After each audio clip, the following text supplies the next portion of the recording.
The Buddhist Catechism. By Henry S. Olcott. Certificate to the First Edition. Videodea College. Colombo, July 7, 1881. I hereby certify that I have carefully examined the Sinhalese version of the Catechism prepared by Colonel H. S. Olcott, and that the same is in agreement with the canon of the Southern Buddhist Church.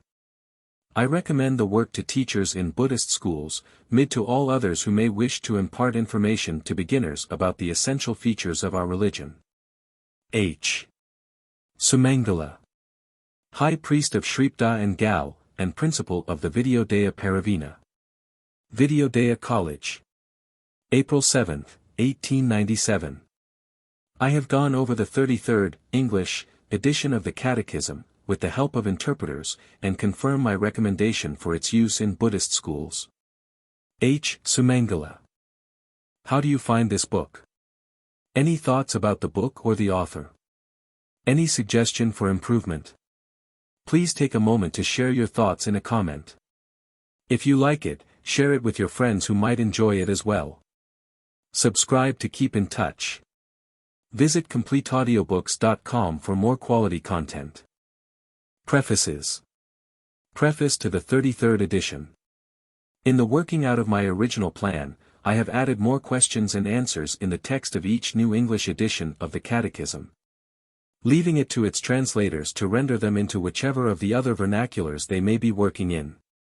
The unpretending aim in view is to give so succinct and yet comprehensive a digest of Buddhistic history, ethics, and philosophy as to enable beginners to understand and appreciate the noble ideal taught by the Buddha, and thus make it easier for them to follow out the Dharma in its details. In the present edition, a great many new questions and answers have been introduced, while the matter has been grouped within 5 categories, viz. 1. The life of the Buddha, 2. The doctrine, 3. The Saṅgha, or monastic order. 4. A brief history of Buddhism, its counsels and propaganda. 5. Some reconciliation of Buddhism with science. This, it is believed, will largely increase the value of the little book, and make it even more suitable for use in Buddhist schools, of which, in Ceylon, over 100 have already been opened by the Sinhalese people under the general supervision of the Theosophical Society. In preparing this edition, I have received valuable help from some of my oldest and best qualified Sinhalese colleagues. The original edition was gone over with me word by word, by that eminent scholar and bhikkhu, H. Sumangala, Pradhana Naika, and the assistant principal of his Pali College at Colombo, High Intuitive Anyanayaka Taranance, and the High Priest has also kindly scrutinized the present revision and given me invaluable points to embody. It has the merit, therefore, of being a fair presentation of the Buddhism of the Southern Church, chiefly derived from first-hand sources. The Catechism has been published in 20 languages, mainly by Buddhists, for Buddhists. H.S.O. ADWR, May 17, 1897. Preface to the 36th edition. The popularity of this little work seems undiminished, edition after edition being called for. While the present one was in the press, a second German edition, retranslated by the learned Dr. Erich Bischoff, was published at Leipzig, by the Griebens Company, and a third translation into French, by my old friend and colleague, Commandant D. A. Corms, was being got ready at Paris. A fresh version in Sinhalese is also preparing at Colombo. It is very gratifying to a declared Buddhist like myself to read what so ripe a scholar as Mr. G. R. S. Mead, author of Fragments of a Faith Forgotten, Pistis Sophia, and many other works on Christian origins, thinks of the value of the compilation. He writes in the Theosophical Review, it has been translated into no less than 20 different languages, and may be said without the faintest risk of contradiction to have been the busiest instrument of Buddhist propaganda for many a day in the annals of that long somnolent Dharma. The least that learned Buddhists of Ceylon can do to repay the debt of gratitude they owe to Colonel Olcott and other members of the Theosophical Society who have worked for them, is to bestir themselves to throw some light on their own origins and doctrines. I am afraid we shall have to wait long for this help to come from the Buddhist bhikkhus, almost the only learned men of Ceylon, at least I have not been able during an intimate intercourse of 22 years, to arouse their zeal. It has always seemed to me incongruous that an American, making no claims at all to scholarship, should be looked to by the Sinhalese to help them teach the Dharma to their children.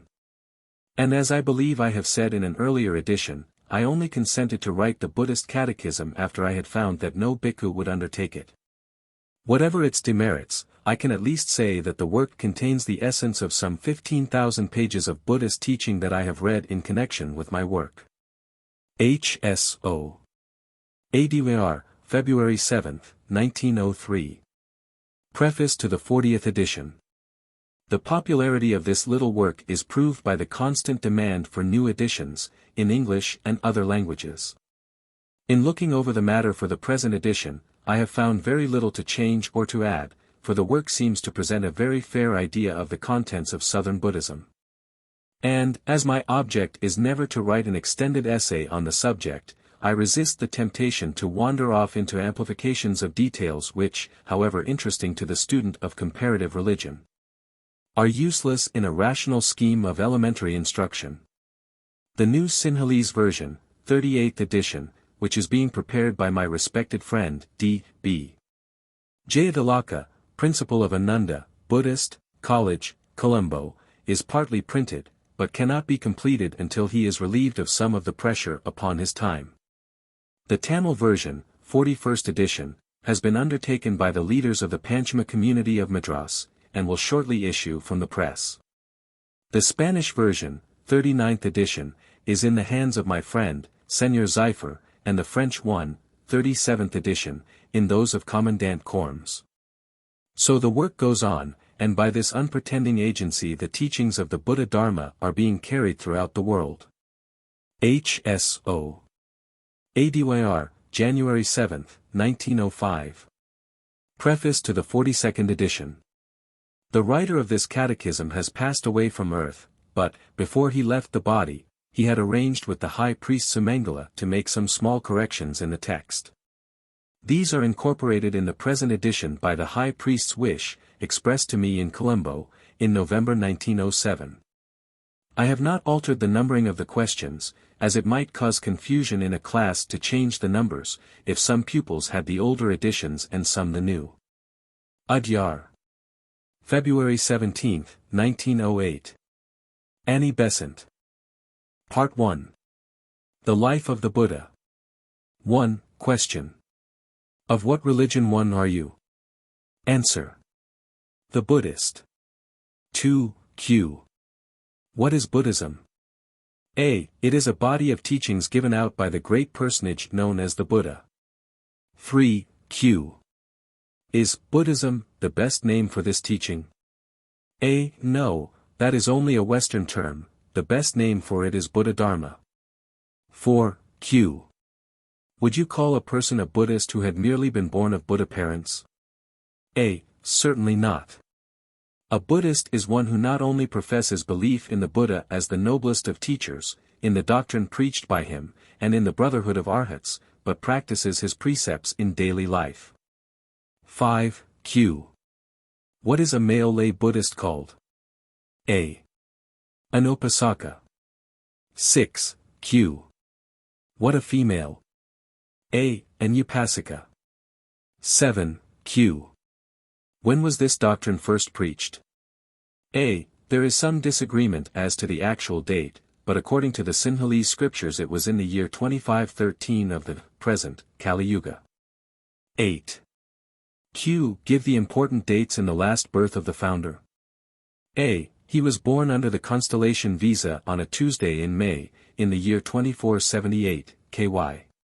He retired to the jungle in the year 2506, became Buddha in 2513, and, passing out of the round of rebirths, entered Parinirvana in the year 2558, aged 80 years. Each of these events happened on a day of full moon. So all are conjointly celebrated in the great festival of the full moon of the month Wesak, Vaisakha, corresponding to the month of May. 9. Q. Was the Buddha God? A. No. Buddha Dharma teaches no divine incarnation. 10. Q. Was he a man? A. Yes.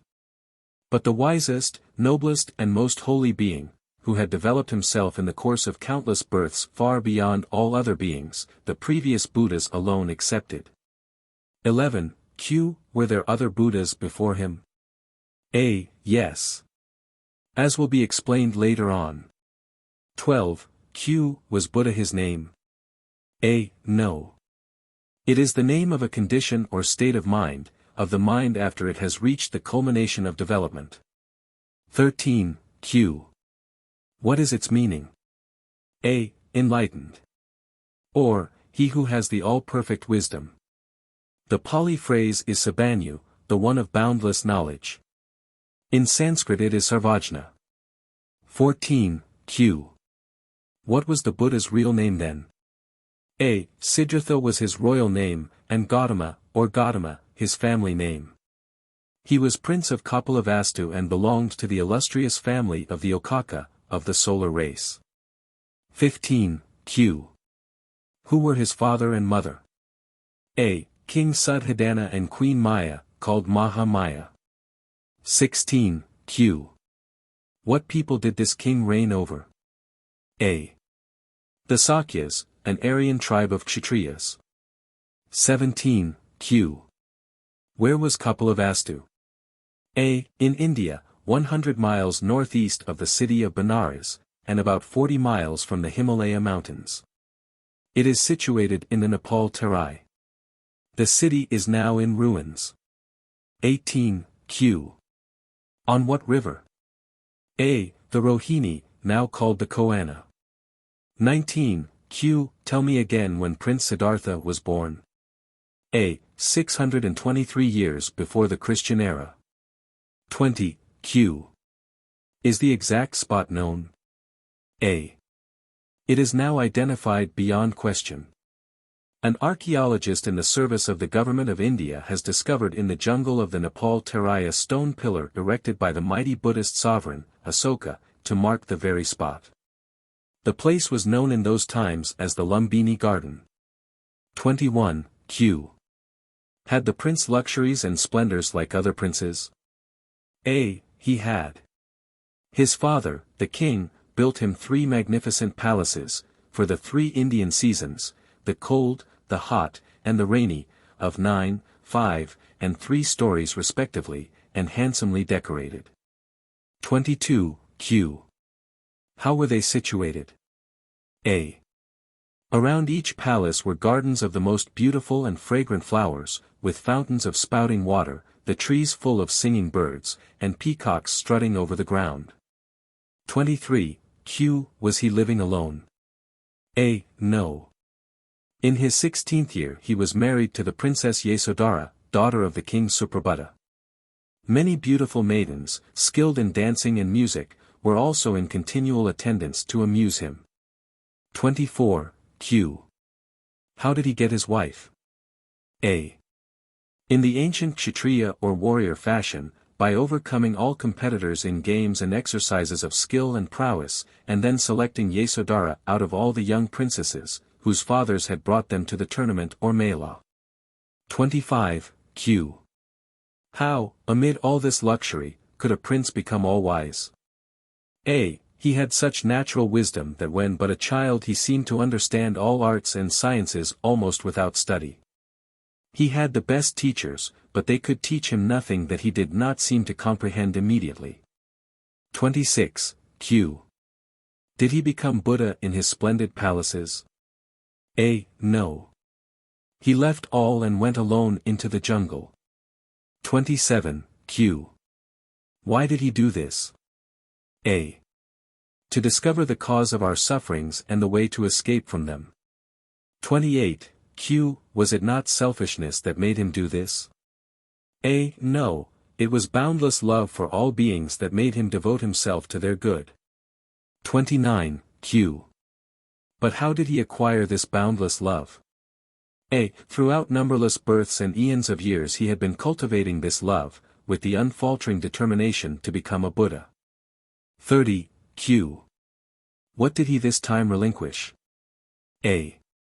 His beautiful palaces, his riches, luxuries and pleasures, his soft beds, fine dresses, rich food, and his kingdom. He even left his beloved wife and only son, Rahula.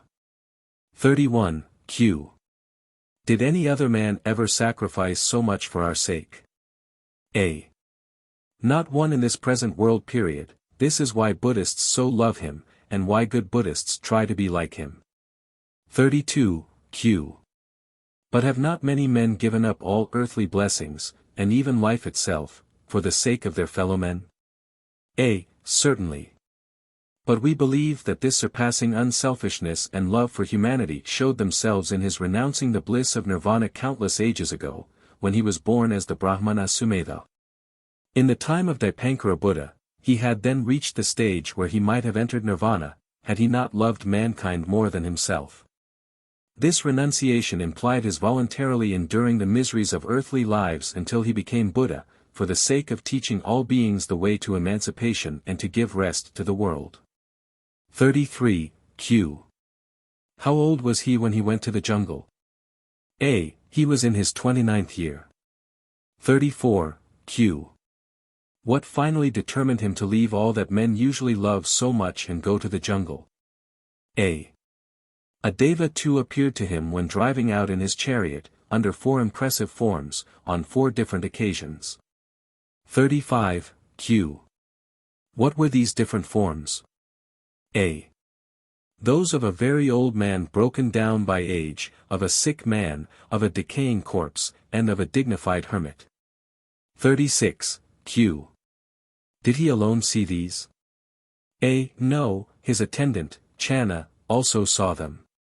37. Q. Why should these sights, so familiar to everybody, have caused him to go to the jungle? A. We often see such sights. He had not seen them, so they made a deep impression on his mind.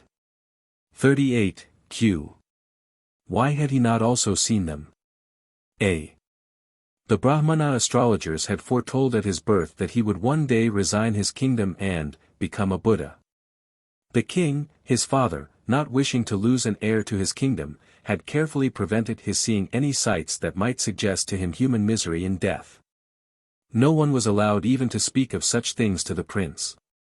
He was almost like a prisoner in his lovely palaces and flower gardens.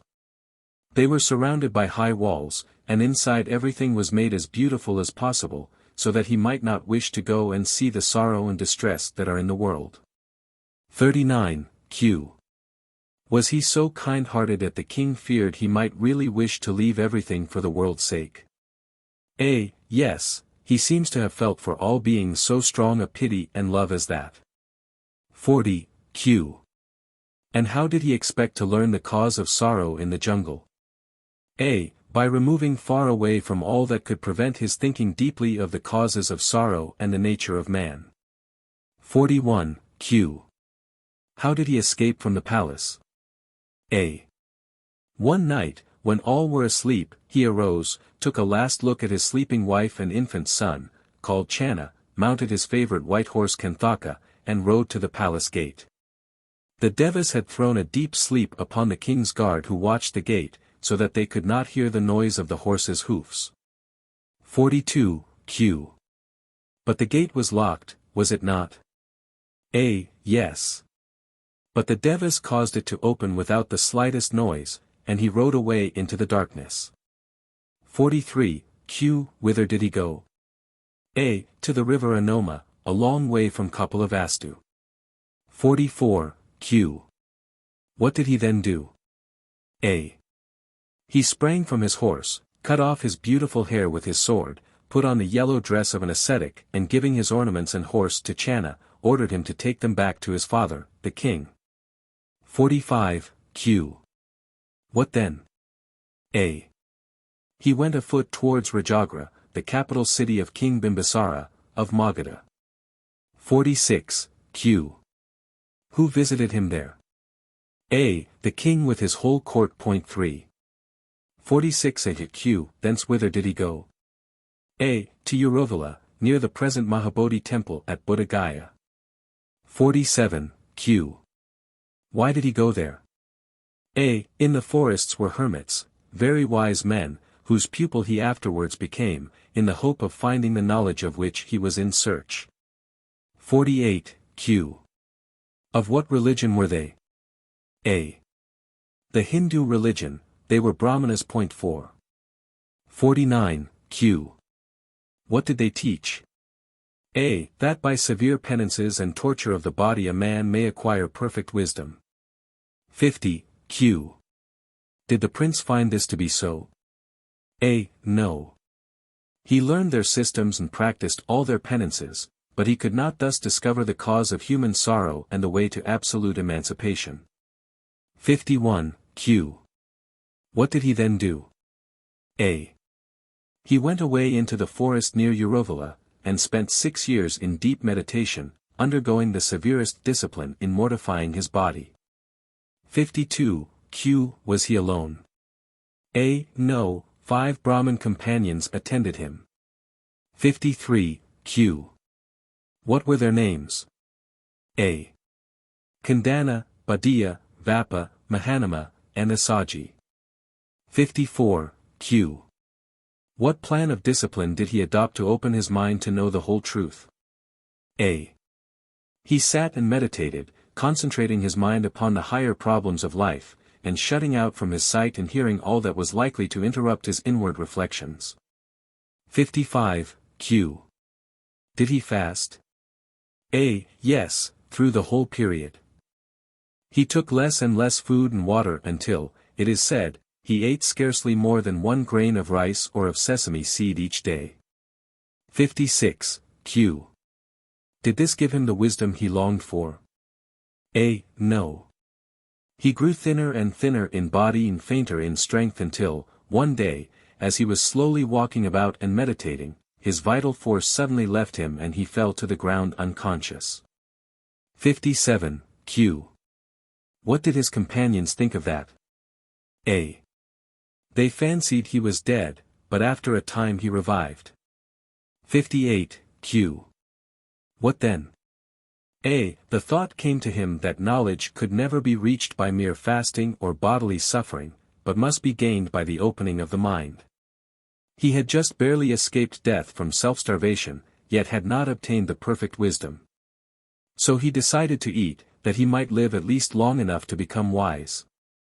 59, Q. Who gave him food? A.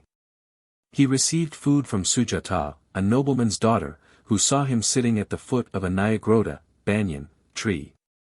He arose, took his alms bowl, bathed in the river Naranjara, ate the food, and went into the jungle. 60, Q. What did he do there? A. Having formed his determination after these reflections, he went at evening to the Bodhi, or Asvatha tree, where the present Mahabodhi temple stands. 61, Q. What did he do there? A. He determined not to leave the spot until he attained perfect wisdom. 62, Q. At which side of the tree did he seat himself? A. The side facing the east. 5. 63, Q. What did he obtain that night? A. The knowledge of his previous births, of the causes of rebirths, and of the way to extinguish desires. Just before the break of the next day his mind was entirely opened, like the full-blown lotus flower. The light of supreme knowledge, or the Four Truths, poured in upon him. He had become Buddha, the enlightened, the all-knowing, the Sarvajna. 64, Q. Had he at last discovered the cause of human misery? A. At last he had. As the light of the morning sun chases away the darkness of night, and reveals to sight the trees, fields, rocks, seas, rivers, animals, men and all things, so the full light of knowledge rose in his mind. And he saw at one glance the causes of human suffering and the way to escape from them. 65, Q. Had he great struggles before gaining this perfect wisdom? A. Yes, mighty and terrible struggles. He had to conquer in his body all those natural defects and human appetites and desires that prevent our seeing the truth.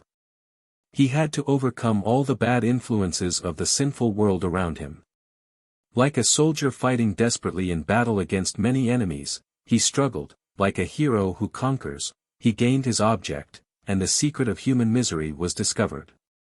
66. Q. What use did he make of the knowledge thus gained? A. At first he was reluctant to teach it to the people at large. 67. Q. Why? A. Because of its profound importance and sublimity.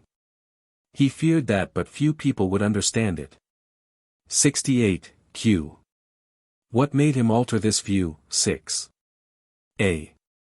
He saw that it was his duty to teach what he had learnt as clearly and simply as possible, and trust to the truth impressing itself upon the popular mind in proportion to each one's individual karma.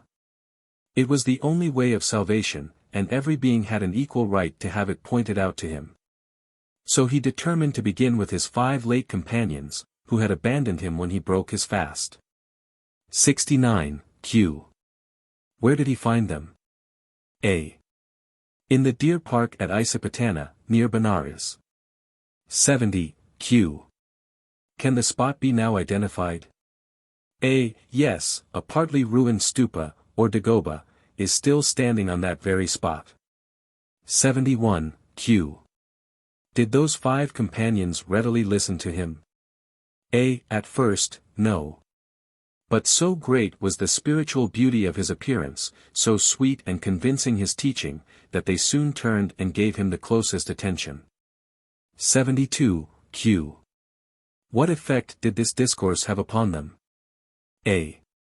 The aged Kandana, one who understood Anna, was the first to lose his prejudices, accept the Buddha's teaching, become his disciple, and enter the path leading to arhatship. The other 4 soon followed his example. 73. Q. Who were his next converts? A. A rich young layman, named Yasa, and his father, a wealthy merchant. By the end of 3 months the disciples numbered 60 persons. 74. Q. Who were the first women lay disciples? A. The mother and wife of Yasa. 75. Q. What did the Buddha do at that time? 7. A. He called the disciples together, gave them full instructions, and sent them out in all directions to preach his doctrine. 76. Q. What was the essence of it? A. That the way of emancipation lies in leading the holy life and following the rules laid down, which will be explained later on. 77. Q. Tell me what name he gave to this course of life. A. The Noble Eightfold Path. 78. Q. How is it called in the Pali language? A. Ariyo Athenjiko Mago. 79. Q. Whither did the Buddha then go? A. To Yerovala. 80. Q. What happened there? A. He converted a man named Kashyapa, renowned for his learning and teacher of the Jatalas, a great sect of fire worshippers, all of whom became also his followers. 81. Q. Who was his next great convert? A. King Bimbisara, of Magadha. 82. Q. Which 2 of the Buddha's most learned and beloved disciples were converted at about this time? A. Sariputra and Moggallana, formerly chief disciples of Sanjaya, the ascetic. 83. Q. For what did they become renowned? A. Sariputra for his profound learning, prajna, Moggallana for his exceptional spiritual powers, iti. 84. Q. Are these wonder-working powers miraculous? A. No, but natural to all men and capable of being developed by a certain course of training. 85. Q. Did the Buddha hear again from his family after leaving them? A. Oh yes, 7 years later, while he was living at Rajagra, his father. King Suddhodana sent a message to request him to come and let him see him again before he died. 86. Q. Did he go? A. Yes. His father went with all his relatives and ministers to meet him and received him with great joy. 87. Q. Did he consent to resume his old rank? A. No. In all sweetness he explained to his father that the Prince Siddhartha had passed out of existence, as such, and was now changed into the condition of a Buddha, to whom all beings were equally akin and equally dear. Instead of ruling over one tribe or nation, like an earthly king, he, through his Dharma, would win the hearts of all men to be his followers. 88. Q. Did he see Yasodhara and his son Rahula? A. Yes. His wife, who had mourned for him with deepest love, wept bitterly. She also sent Rahula to ask him to give him his inheritance, as the son of a prince. 89. Q. What happened? A. To one and all he preached the Dharma as the cure for all sorrows. His father, son, wife, Ananda, his half-brother, Devdatta, his cousin and brother-in-law, were all converted and became his disciples. Two other famous ones were Anuruddha, afterwards a great metaphysician, and Upali, a barber, afterwards the greatest authority on Vinaya. Both of these gained great renown. 90. Q. Who was the first bhikkhuni? A. Prajapati, the aunt and foster mother of Prince Siddhartha. With her, Yasodhara and many other ladies were admitted into the order as bhikkhunis or female devotees. 91. Q. What effect did the taking up of the religious life by his sons, Siddhartha and Ananda, his nephew, Devdatta, his son's wife, Yasodhara, and his grandson, Rahula, have upon the old king Suddhodana? A. It grieved him much and he complained to the Buddha, who then made it a rule of the order that no person should thenceforth be ordained without the consent of his parents if alive. 92. Q. Tell me about the fate of Devdatta. A. He was a man of great intelligence and rapidly advanced in the knowledge of the Dharma, but being also extremely ambitious, he came to envy and hate the Buddha, and at last plotted to kill him. He also influenced Ajatashatru, son of King Bimbisara, to murder his noble father, and to become his, Devdatta's, disciple. 93. Q. Did he do any injury to the Buddha? A. Not the least, but the evil he plotted against him recoiled upon himself, and he met with an awful death. 94. Q. For how many years was the Buddha engaged in teaching? A. 45 years, during which time he preached a great many discourses. His custom and that of his disciples was to travel and preach during the 8 dry months. But during the season of Way, the rains, he and they would stop in the pansalas and viharas which had been built for them by various kings and other wealthy converts. 95. Q. Which were the most famous of these buildings? A. Jetavanarama, Velyavanarama, Pubarama, Nigrodharama and Isapatanarama. 96. Q. What kind of people were converted by him and his disciples? A. People of all ranks, nations and castes. Rajas and coolies, rich and poor, mighty and humble, the illiterate and the most learned. His doctrine was suited to all. 97. Q. Give some account of the decease of the Buddha. A. In the 45th season after his attaining Buddhahood, on the full moon day of May, knowing that his end was near, he came at evening to Kusinagara, a place about 120 miles from Benares. In the Sala grove of the Malas, the Uparvartana of Kusinagara, between 2 Sala trees, he had his bedding spread with the head towards the north according to the ancient custom. He lay upon it, and with his mind perfectly clear, gave his final instructions to his disciples and bade them farewell. 98. Q. Did he also make new converts in those last tours? A. Yes, a very important one, a great Brahmana Pundit named Subhadra. He had also preached to the Malaya princes and their followers. 99. Q. At daybreak what happened? A. He passed into the interior condition of Samadhi and thence into Nirvana. 100. Q. What were his last words to his disciples? A. Bhikkhus, he said, I now impress it upon you, the parts and powers of man must be dissolved. Work out your salvation with diligence. 101. Q. What convincing proof have we that the Buddha, formerly Prince Siddhartha, was a historical personage?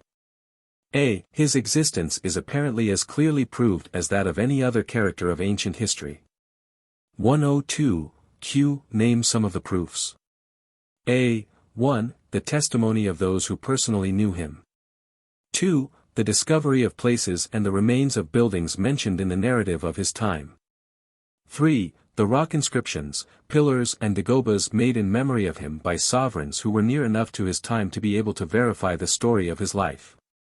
4. The unbroken existence of the Saṅgha which he founded, and their possession of the facts of his life transmitted from generation to generation from the beginning. 5.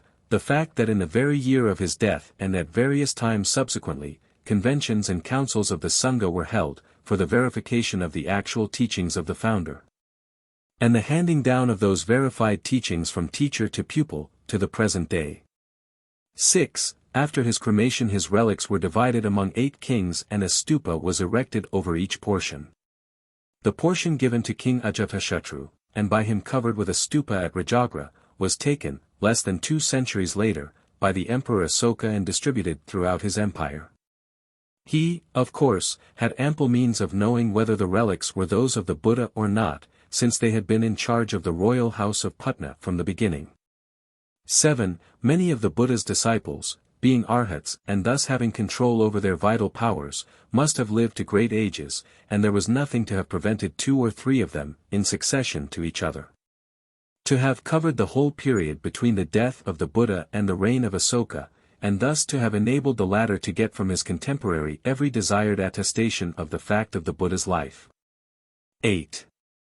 8. The Mahavansa, the best authenticated ancient history known to us, records the events of Sinhalese history to the reign of King Vijaya, 543 BC. Almost the time of the Buddha, and gives most particulars of his life, as well as those of the Emperor Asoka and all other sovereigns related to Buddhistic history. 103. Q. By what names of respect is the Buddha called? A. Sakyamuni, the Sakya sage, Sakya Simha, the Sakyan lion, Sugata, the happy one, Safta, the teacher, Jina, the conqueror, Bhagavath, the blessed one, Lokanatha, the lord of the world, Sarvajna, the omniscient one. Dharmaraja, the king of truth, Tathagata, the great being, etc. Part 2. The Dharma or Doctrine. 106. Q. What is the meaning of the word Buddha? A. The enlightened, or he who has the perfect wisdom. 107. Q. You have said that there were other Buddhas before this one. A. Yes. Our belief is that, under the operation of eternal causation, a Buddha takes birth at intervals, when mankind have become plunged into misery through ignorance, and need the wisdom which it is the function of a Buddha to teach. See also 11 Quetzales. 108. Q. How is a Buddha developed? A. A person, hearing and seeing one of the Buddhas on earth, becomes seized with the determination so to live that at some future time, when he shall become fitted for it, he also will be a Buddha for the guiding of mankind out of the cycle of rebirth. 109. Q. How does he proceed?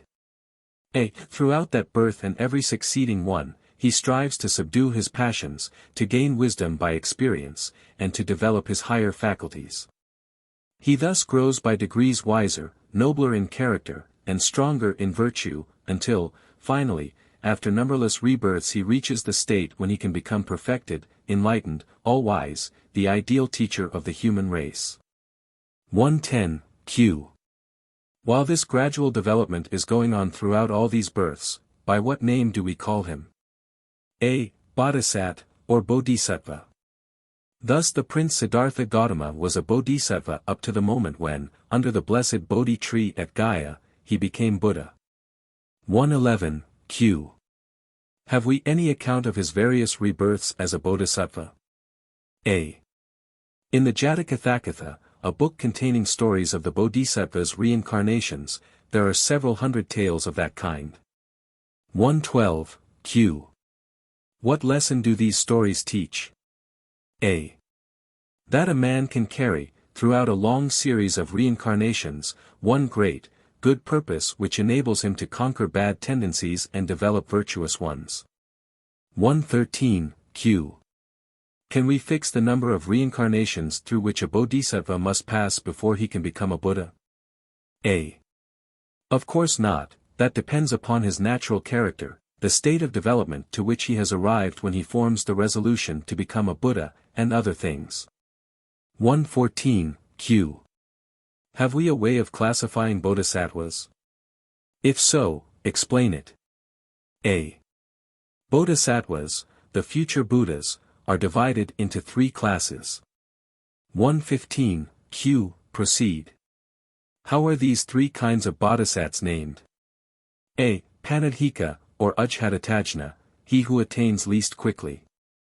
Sadhadika, or Vipakatajna, he who attains less quickly, and Viryadhika, or Naya, he who attains quickly. The Panadhika bodhisattvas take the course of intelligence, the Sadhadika take the course of faith. The Viryahika take the course of energetic action. The first is guided by intelligence and does not hasten, the second is full of faith, and does not care to take the guidance of wisdom, and the third never delays to do what is good. Regardless of the consequences to himself, he does it when he sees that it is best that it should be done. 116, Q. When our Bodhisattva became Buddha, what did he see was the cause of human misery? Tell me in one word. A. Ignorance, avidya. 117. Q. Can you tell me the remedy? A. To dispel ignorance and become wise, prajna. 118, Q. Why does ignorance cause suffering? A. Because it makes us prize what is not worth prizing, grieve when we should not grieve, consider real what is not real but only illusionary, and pass our lives in the pursuit of worthless objects, neglecting what is in reality most valuable. 119, Q. And what is that which is most valuable? A. To know the whole secret of man's existence and destiny, so that we may estimate at no more than their actual value this life and its relations. And so that we may live in a way to ensure the greatest happiness and the least suffering for our fellow men and ourselves. 120, Q. What is the light that can dispel this ignorance of ours and remove all sorrows? A. The knowledge of the Four Noble Truths, as the Buddha called them. 121, Q. Name these Four Noble Truths. A. 1. The miseries of evolutionary existence resulting in births and deaths, life after life. 2. The cause productive of misery, which is the selfish desire, ever renewed, of satisfying oneself, without being able ever to secure that end. 3. The destruction of that desire, or the estranging of one's self from it. 4. The means of obtaining this destruction of desire. 122, Q. Tell me some things that cause sorrow. A. Birth, decay, illness, death, separation from objects we love, association with those who are repugnant, craving for what cannot be obtained. 123, Q. Do these differ with each individual? A. Yes, but all men suffer from them in degree. 124, Q. How can we escape the sufferings which result from unsatisfied desires and ignorant cravings? A. By complete conquest over, and destruction of, this eager thirst for life and its pleasures, which causes sorrow. 125, Q. How may we gain such a conquest? A. By following the noble Eightfold Path which the Buddha discovered and pointed out. 126. Q. What do you mean by that word? What is this noble Eightfold Path? For the Pali name see 79 Quetzales. A. The 8 parts of this path are called Angas. They are, 1. Right belief, as to the law of causation, or karma, 2. Right thought, 3. Right speech, 4. Right action, 5. Right means of livelihood, 6. Right exertion, 7. Right remembrance and self-discipline, 8. Right concentration of thought. The man who keeps these angas in mind and follows them will be free from sorrow and ultimately reach salvation. 127, Q. Can you give a better word for salvation? A. Yes, emancipation. 128, Q. Emancipation, then, from what? A. Emancipation from the miseries of earthly existence and of rebirths, all of which are due to ignorance and impure lusts and cravings. 129, Q. And when this salvation or emancipation is attained, what do we reach? A. Nirvana. 130, Q. What is nirvana? A condition of total cessation of changes, of perfect rest, of the absence of desire and illusion and sorrow, of the total obliteration of everything that goes to make up the physical man. Before reaching nirvana, man is constantly being reborn. When he reaches nirvana, he is born no more. 131, Q. Where can be found a learned discussion of the word nirvana and a list of the other names by which the old Pali writers attempt to define it? A. In the famous Dictionary of the Pali Language, by the late Mr. B. O. Childers, is a complete list. 9. 132, Q. But some people imagine that nirvana is some sort of heavenly place, a paradise. Does Buddhism teach that? A. No. When Kuddhadanta asked the Buddha, "Where is nirvana?" he replied that it was, wherever the precepts are obeyed. 133, Q. What causes us to be reborn? A. The unsatisfied selfish desire, saket, trishna, pali, tanha, for things that belong to the state of personal existence in the material world. This unquenched thirst for physical existence, bhava, is a force, and has a creative power in itself so strong that it draws the being back into mundane life. 134, Q. Are our rebirths in any way affected by the nature of our unsatisfied desires? A. Yes, and by our individual merits or demerits. 135, Q. Does our merit or demerit control the state, condition or form in which we shall be reborn? A. It does. The broad rule is that if we have an excess of merit we shall be well and happily born the next time, if an excess of demerit, our next birth will be wretched and full of suffering. 136, Q. One chief pillar of Buddhistic doctrine is, then, the idea that every effect is the result of an actual cause, is it not? It is, of a cause either immediate or remote. 137, Q. What do we call this causation? A. Applied to individuals, it is karma, that is, action. It means that our own actions or deeds bring upon us whatever of joy or misery we experience. 138, Q.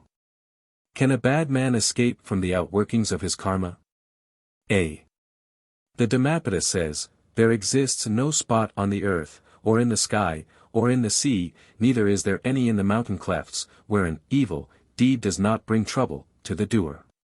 139, Q. Can a good man escape? A.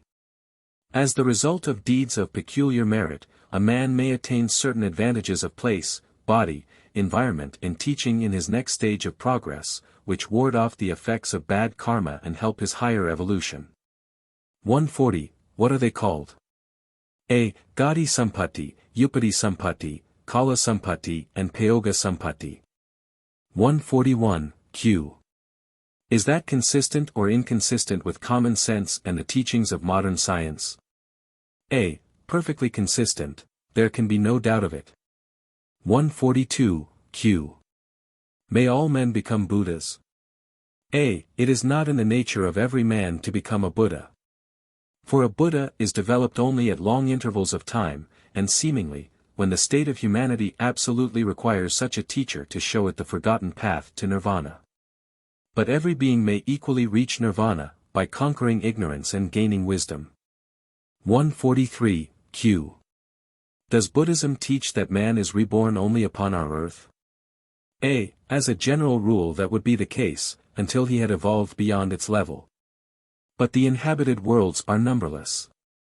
The world upon which a person is to have his next birth, as well as the nature of the rebirth itself, is decided by the preponderance of the individual's merit or demerit.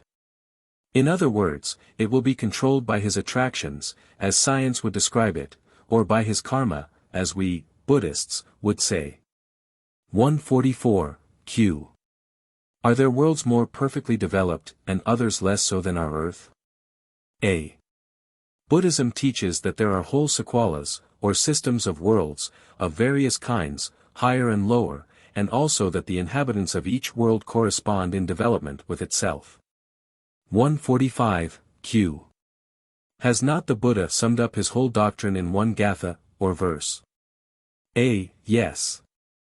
146, q. Repeated. A. Sabba papasa akaran. Kusalasa upasampada. Sakita pariyo dapanam. Etam buddhanasasanam. To cease from all evil actions. To generate all that is good. To cleanse one's mind. This is the constant advice of the Buddhas. 147, q. Have the first three of these lines any very striking characteristics? A. Yes, the first line embodies the whole spirit of the Vinaya Pitaka, the second that of the Sutta, the third that of the Abhidhamma. They comprise only 8 Pali words, yet, as the dewdrop reflects the stars, they sparkle with the spirit of all the Buddha Dharma. 148, q. Do these precepts show that Buddhism is an active or a passive religion? A. To cease from sin may be called passive, but to get virtue and to cleanse one's own heart, or mind, are altogether active qualities. Buddha taught that we should not merely not be evil, but that we should be positively good. 149, q. Who or what are the 3 guides, 10 that a Buddhist is supposed to follow? A. They are disclosed in the formula called the Tisarana. I follow Buddha as my guide, I follow the law as my guide, I follow the order as my guide. These 3 are, in fact, the Buddha Dharma. 150, q. What does he mean when repeating this formula? A. He means that he regards the Buddha as his all-wise teacher, friend and exemplar. The law, or doctrine, as containing the essential and immutable principles of justice and truth and the path that leads to the realization of perfect peace of mind on earth. And the order as the teachers and exemplars of that excellent law taught by Buddha. 151, q. But are not some of the members of this order men intellectually and morally inferior? A. Yes. But we are taught by the Buddha that only those who diligently attend to the precepts, discipline their minds, and strive to attain or have attained one of the 8 stages of holiness and perfection, constitute his order. It is expressly stated that the order referred to in the Tisarana refers to the Atha Arya Puggala, the noble ones who have attained one of the 8 stages of perfection. The mere wearing of yellow robes, or even ordination, does not of itself make a man pure or wise or entitle him to reverence. 152, q. Then it is not such unworthy bhikkhus as they, whom the true Buddhist would lake as his guides? A. Certainly not. 153, q. What are the 5 observances, or universal precepts, called the Pancha Sila, which are imposed on the laity in general? A. They are included in the following formula, which Buddhists repeat publicly at the viharas, temples. I observe the precept to refrain from destroying the life of beings. I observe the precept to refrain from stealing. I observe the precept to abstain from unlawful sexual intercourse. 11. I observe the precept to refrain from falsehood. I observe the precept to abstain from using intoxicants. 154, q. What strikes the intelligent person on reading these silas? A. That one who observes them strictly must escape from every cause productive of human misery. If we study history we shall find that it has all sprung from one or another of these causes. 155, q. In which silas is the far-seeing wisdom of the Buddha most plainly shown? A. In the first, third and fifth, for the taking of life, sensuality, and the use of intoxicants, cause at least 95% of the sufferings among men. 156, q. What benefits does a man derive from the observance of these precepts? A. He is said to acquire more or less merit according to the manner and time of observing the precepts, and the number observed. That is, if he observes only one precept, violating the other 4, he acquires the merit of the observance of that precept only, and the longer he keeps that precept the greater will be the merit. He who keeps all the precepts inviolate will cause himself to have a higher and happier existence hereafter.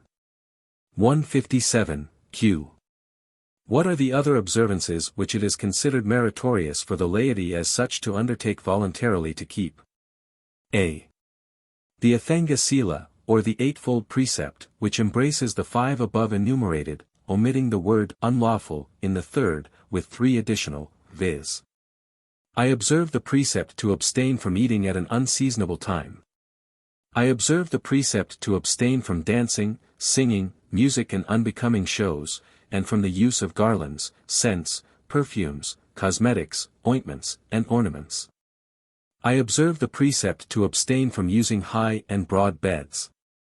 The seats and couches here referred to are those used by the worldly minded for the sake of pleasure and sensual enjoyment. The celibate should avoid these. 158, Q. How would a Buddhist describe true merit? A. There is no great merit in any merely outward act, all depends upon the inward motive that provokes the deed. 159, Q. Give an example. A. A rich man may expend lakhs of rupees in building dagobas or viharas, in erecting statues of Buddha, in festivals and processions, in feeding priests, in giving alms to the poor, or in planting trees, digging tanks, or constructing rest houses by the roadside for travelers, and yet have comparatively little merit if it be done for display, or to hear himself praised by men, or for any other selfish motives. But he who does the least of these things with a kind motive, such as love for his fellow men, gains great merit. A good deed done with a bad motive benefits others, but not the doer. One who approves of a good deed when done by another shares in the merit, if his sympathy is real, not pretended. The same rule applies to evil deeds. 160, Q. But which is said to be the greatest of all meritorious actions? A. The Dhammapada declares that the merit of disseminating the Dharma, the law of righteousness, is greater than that of any other good work. 161, Q. What books contain all the most excellent wisdom of the Buddha's teachings? A. The 3 collections of books called Tripitakas or 3 baskets. 162, Q.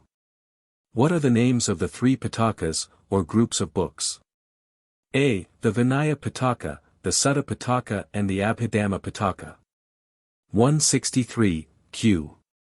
What do they respectively contain?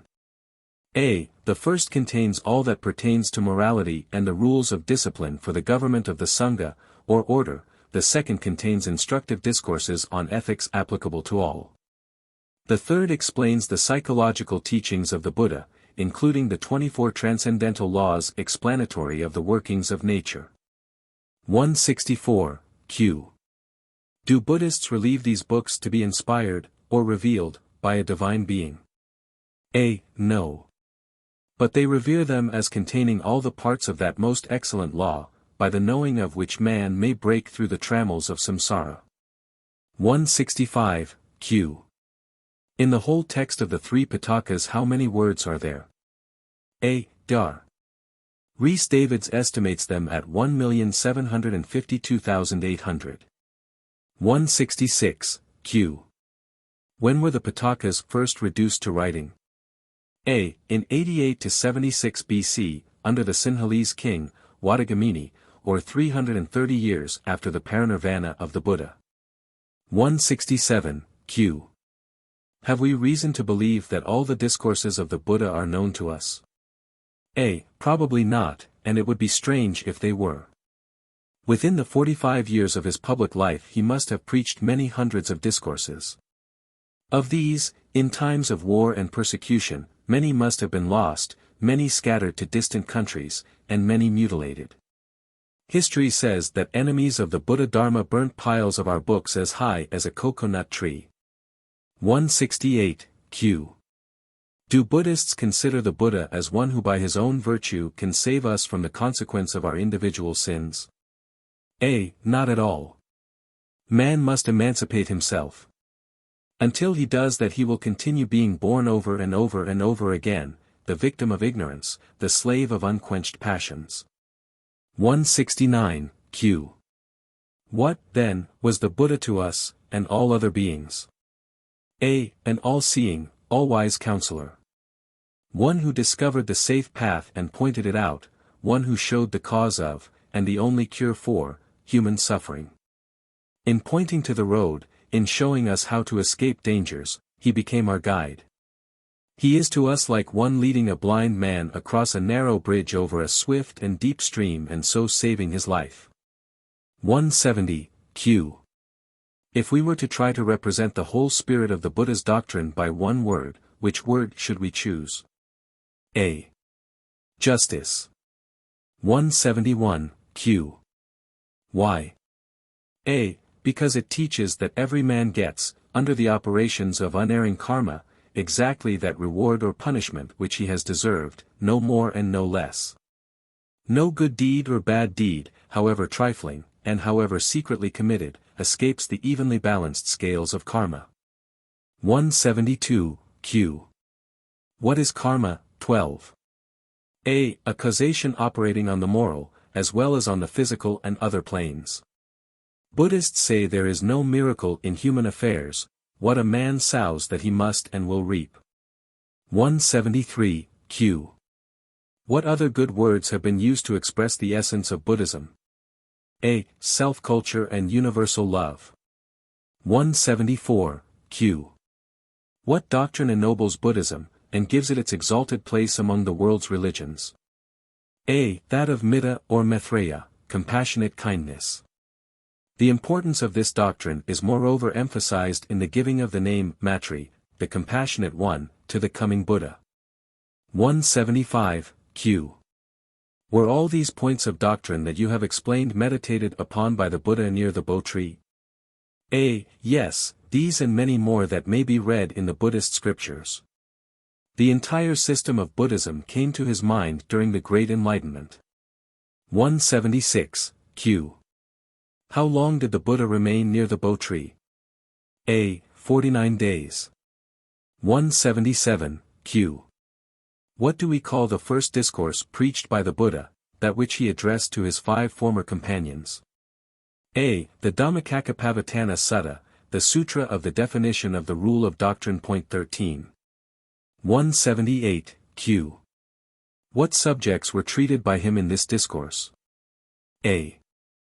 The Four Noble Truths, and the Noble Eightfold Path. He condemned the extreme physical mortification of the ascetics, on the one hand, and the enjoyment of sensual pleasures on the other. Pointing out and recommending the Noble Eightfold Path as the middle path. 179, q. Did the Buddha hold with idol worship? A. He did not, he opposed it. The worship of gods, demons, trees, etc., was condemned by the Buddha. External worship is a fetter that one has to break if he is to advance higher. 180, q. But, do not Buddhists make reverence before the statue of the Buddha, his relics, and the monuments enshrining them? A. Yes, but not with the sentiment of the idolater. 181, q. What is the difference? A. Our pagan brother not only takes his images as visible representations of his unseen god or gods, but the refined idolater, in worshipping, considers that the idol contains in its substance a portion of the all-pervading divinity. 182, q. What does the Buddhist think?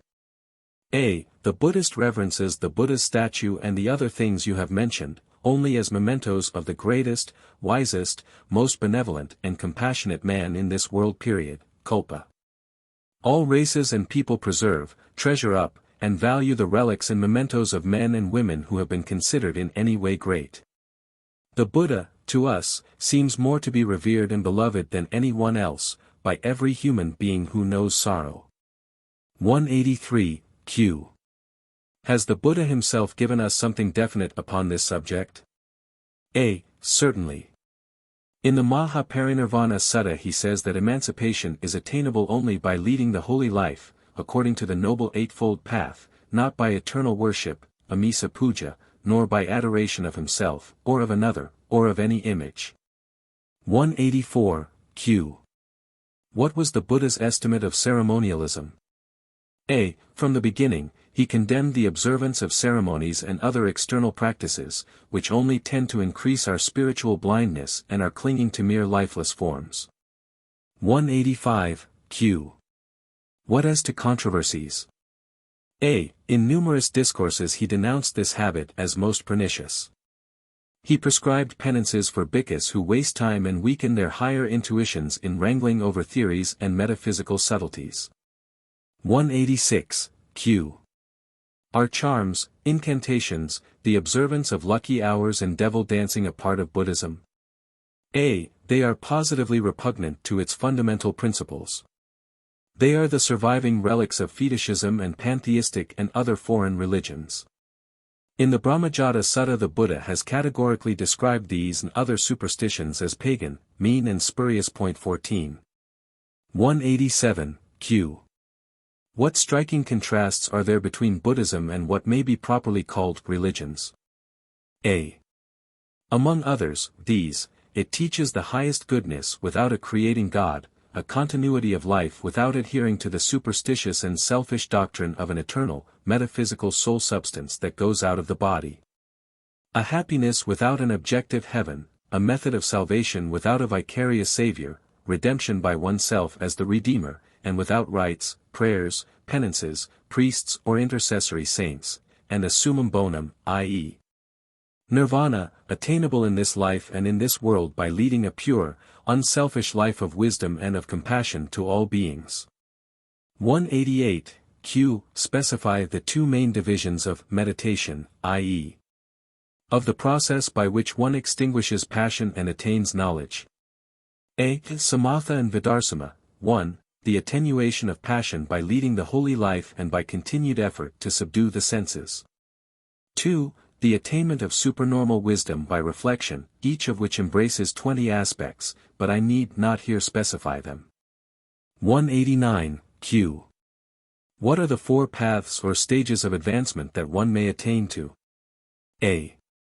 1. Satapatti, the beginning or entering into which follows after one's clear perception of the Four Noble Truths. 2. Sakardagami, the path of one who has so subjugated lust, hatred and delusion that he need only return once to this world.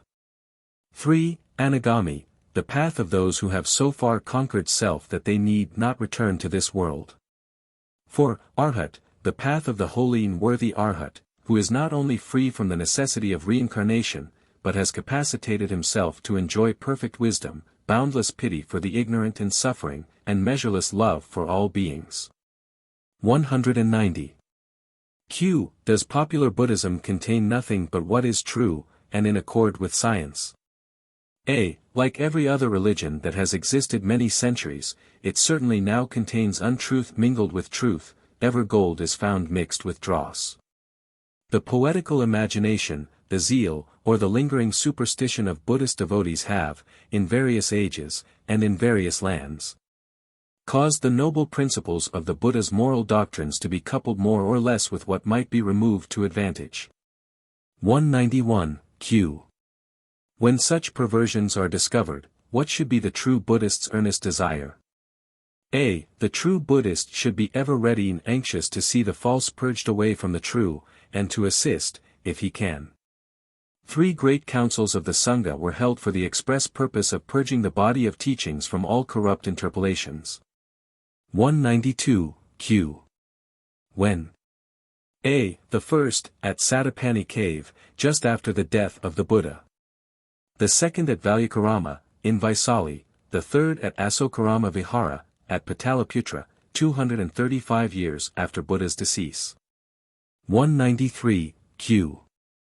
In what discourse does the Buddha himself warn us to expect this perversion of the true doctrine? A. In the Samyutta Nikaya. 194, Q. Are there any dogmas in Buddhism which we are required to accept on faith? A. No, we are earnestly enjoined to accept nothing whatever on faith. Whether it be written in books, handed down from our ancestors, or taught by the sages. 195, Q. Did he himself really teach that noble rule? A. Yes. The Buddha has said that we must not believe in a thing said merely because it is said. Nor in traditions because they have been handed down from antiquity, nor rumors, as such, nor writings by sages, merely because sages wrote them. Nor fancies that we may suspect to have been inspired in us by a deva, that is, in presumed spiritual inspiration, nor from inferences drawn from some haphazard assumption we may have made, nor because of what seems an analogical necessity. Nor on the mere authority of our own teachers or masters. 196, Q. When, then, must we believe? A. We are to believe when the writing doctrine or saying is corroborated by our own reason and consciousness. For this, says he in concluding, I taught you not to believe merely because you have heard, but when you believed of your own consciousness, then to act accordingly and abundantly. See the Kalama Sutta of the Anguttara Nikaya, and the Mahaparinirvana Sutta. 197, Q. What does the Buddha call himself? A. He says that he and the other Buddhas are only preachers of truth who point out the way, we ourselves must make the effort. 198, Q. Where is this said? A. In the Dhammapada, chapter 20. 199, Q. Does Buddhism countenance hypocrisy? A. The Dhammapada says, like a beautiful flower full of color without scent, the fine words of him who does not act accordingly are fruitless. 200, Q. Does Buddhism teach us to return evil for evil? A. In the Dhammapada the Buddha said, if a man foolishly does me wrong, I will return to him the protection of my ungrudging love, the more evil comes from him, the more good shall go from me. This is the path followed by the Arhat. 15 To return evil for evil is positively forbidden in Buddhism. 201, Q. Does it encourage cruelty? A. No, indeed. In the 5 precepts and in many of his discourses, the Buddha teaches us to be merciful to all beings, to try and make them happy, to love them all, to abstain from taking life, or consenting to it, or encouraging its being done. 202, Q. In which discourse is this stated? A. The Dhammika Sutta says, let him, the householder, not destroy, or cause to be destroyed, any life at all, or sanction the act of those who do so. Let him refrain from even hurting any creature. 16. 203, Q. Does it approve of drunkenness? A. In his Dhammika Sutta we are warned against drinking liquors, causing others to drink, or sanctioning the acts of those who drink. 17. 204, Q. To what are we told that drunkenness leads? A. To demerit, crime, insanity, and ignorance, which is the chief cause of rebirth. 205, Q. What does Buddhism teach about marriage? A. Absolute chastity being a condition of full spiritual development, is most highly commended. But a marriage to one wife and fidelity to her is recognized as a kind of chastity. Polygamy was censured by the Buddha as involving ignorance and promoting lust. 206, Q. In what discourse? A. The Anguttara Nikaya, chapter 4, 55. 207, Q. What does it teach as to the duty of parents to children? A. They should restrain them from vice, train them in virtue, have them taught arts and sciences, provide them with suitable wives and husbands, and give them their inheritance. 208, Q. What is the duty of children? A. To support their parents when old or needy, perform family duties incumbent on them, guard their property, make themselves worthy to be their heirs, and when they are gone, honor their memory. 209, Q. What of pupils to the teacher? A. To show him respect, minister to him, obey him, supply his wants, attend to his instruction. 210, Q. What of husband to wife? A. To cherish her, treat her with respect and kindness, be faithful to her. Cause her to be honored by others, provide her with suitable ornaments and clothes. 211, Q. What of the wife to her husband? A. To show affection to him, order her household aright, be hospitable to guests, be chaste, be thrifty. Show skill and diligence in all things. 212, q. Where are these precepts taught? A. In the Sigalovada Sutta. 213, q. Do riches help a man to future happiness? A. The Dhammapada says, one is the road that leads to wealth, another the road that leads to Nirvana. 214, q. Does that mean that no rich man can attain Nirvana? A. That depends on which he loves most. If he uses his wealth for the benefit of mankind, for the suffering, the oppressed, the ignorant, then his wealth aids him to acquire merit. 215, q. But if the contrary? A. But if he loves and greedily hoards money for the sake of its possession, then it weakens his moral sense, prompts him to crime, brings curses upon him in this life, and their effects are felt in the next birth. 216, q. What says the Dhammapada about ignorance? A. That it is a taint worse than all taints that a man can put upon himself. 217, q. What does it say about uncharitableness towards others? A. That the fault of others is easily perceived, but that of oneself difficult to perceive. A man winnows his neighbor's faults like chaff, but his own fault he hides, as a cheat hides the bad die from the gambler. 218, q. What advice does the Buddha give us as to man's duty to the poor? A. He says that a man's net income should be divided into 4 parts, of which one should be devoted to philanthropic objects. 219, q. What 5 occupations are said to be low and base? A. Selling liquor, selling animals for slaughter, selling poison, selling murderous weapons, and dealing in slaves. 220, q. Who are said to be incapable of progress in spirituality?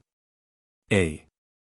The killers of father, mother, and holy arhats, bhikkhus who sow discord in the Saṅgha, those who attempt to injure the person of a Buddha, those who hold extremely nihilistic views as to the future existence, and those who are extremely sensual. 121, q. Does Buddhism specify places or conditions of torment into which a bad man's karma draws him on leaving this life? A. Yes. They are, Sanjiva, Kalasutra, Sangata, Rorava, Maharorava Tapa, Pratapa, Avicii. 222, q. Is the torment eternal? A. Certainly not. Its duration depends on a man's karma. 223, q. Does Buddhism declare that non-believers in Buddha will of necessity be damned for their unbelief? A. No. By good deeds they may enjoy a limited term of happiness before being drawn into rebirth by their unexhausted tanha. To escape rebirth, one must tread the noble Eightfold Path. 224, q. What is the spiritual status of woman among Buddhists? A. According to our religion they are on a footing of perfect equality with men.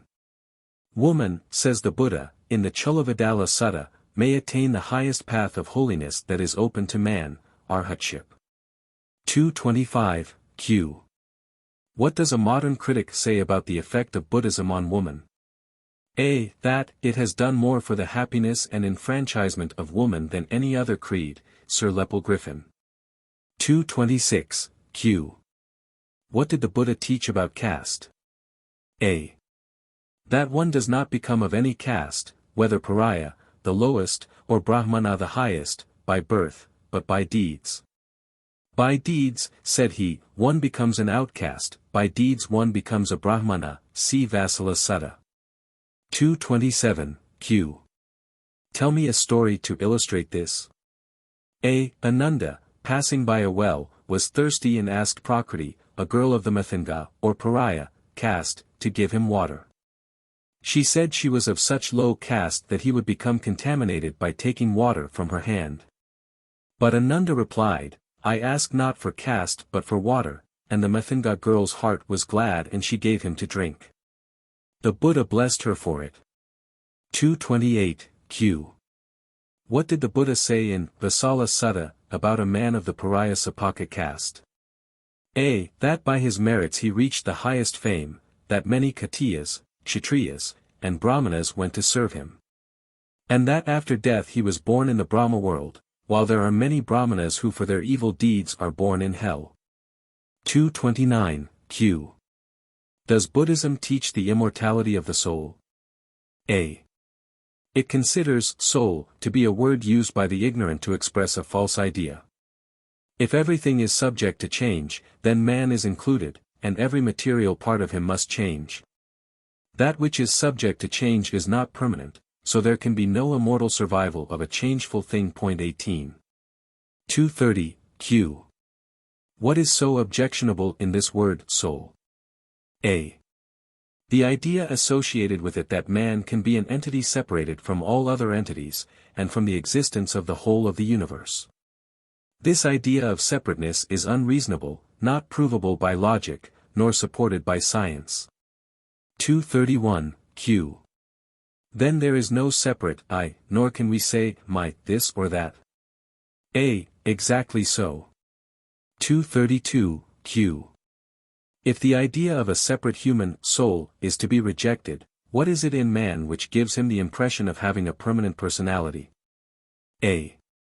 Tanha, or the unsatisfied desire for existence. The being having done that for which he must be rewarded or punished in future, and having tanha, will have a rebirth through the influence of karma. 233, Q. What is it that is born? A. A new aggregation of skandhas, or personality 19 caused by the last generative thought of the dying person. 234, Q. How many skandhas are there? A. 5. 235, Q. Name the 5 skandhas. A. Rupa, Vedana, Sana, Samkhara, and Vijnana. 236, Q. Briefly explain what they are.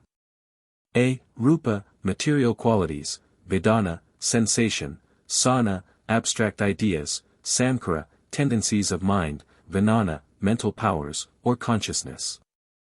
Of these we are formed, by them we are conscious of existence. And through them communicate with the world about us. 237, Q. To what cause must we attribute the differences in the combination of the 5 skandhas which make every individual differ from every other individual? A.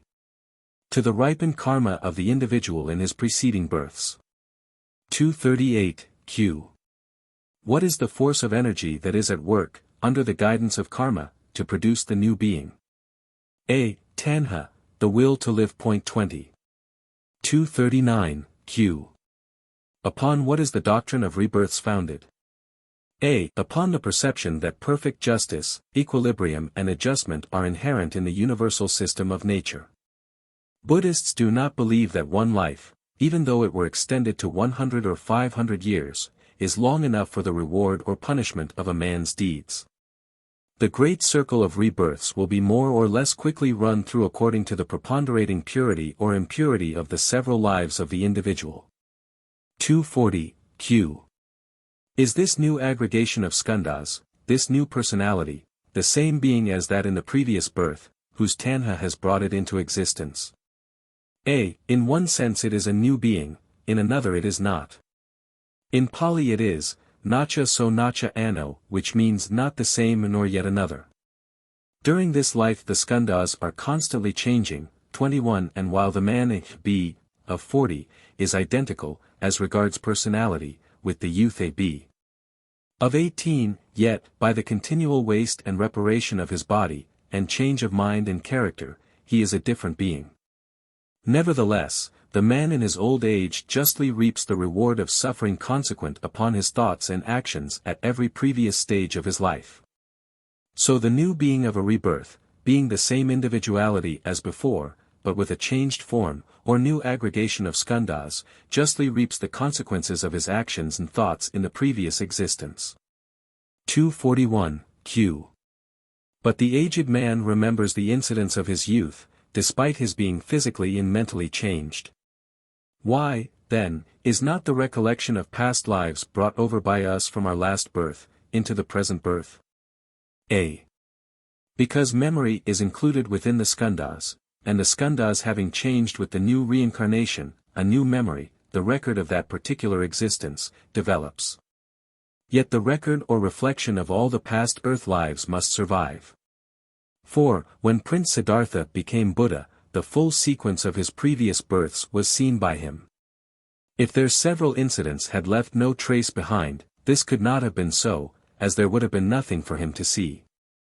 And anyone who attains to the fourth state of dhyana, psychical insight, can thus retrospectively trace the line of his lives. 242, Q. What is the ultimate point towards which tend all these series of changes in form?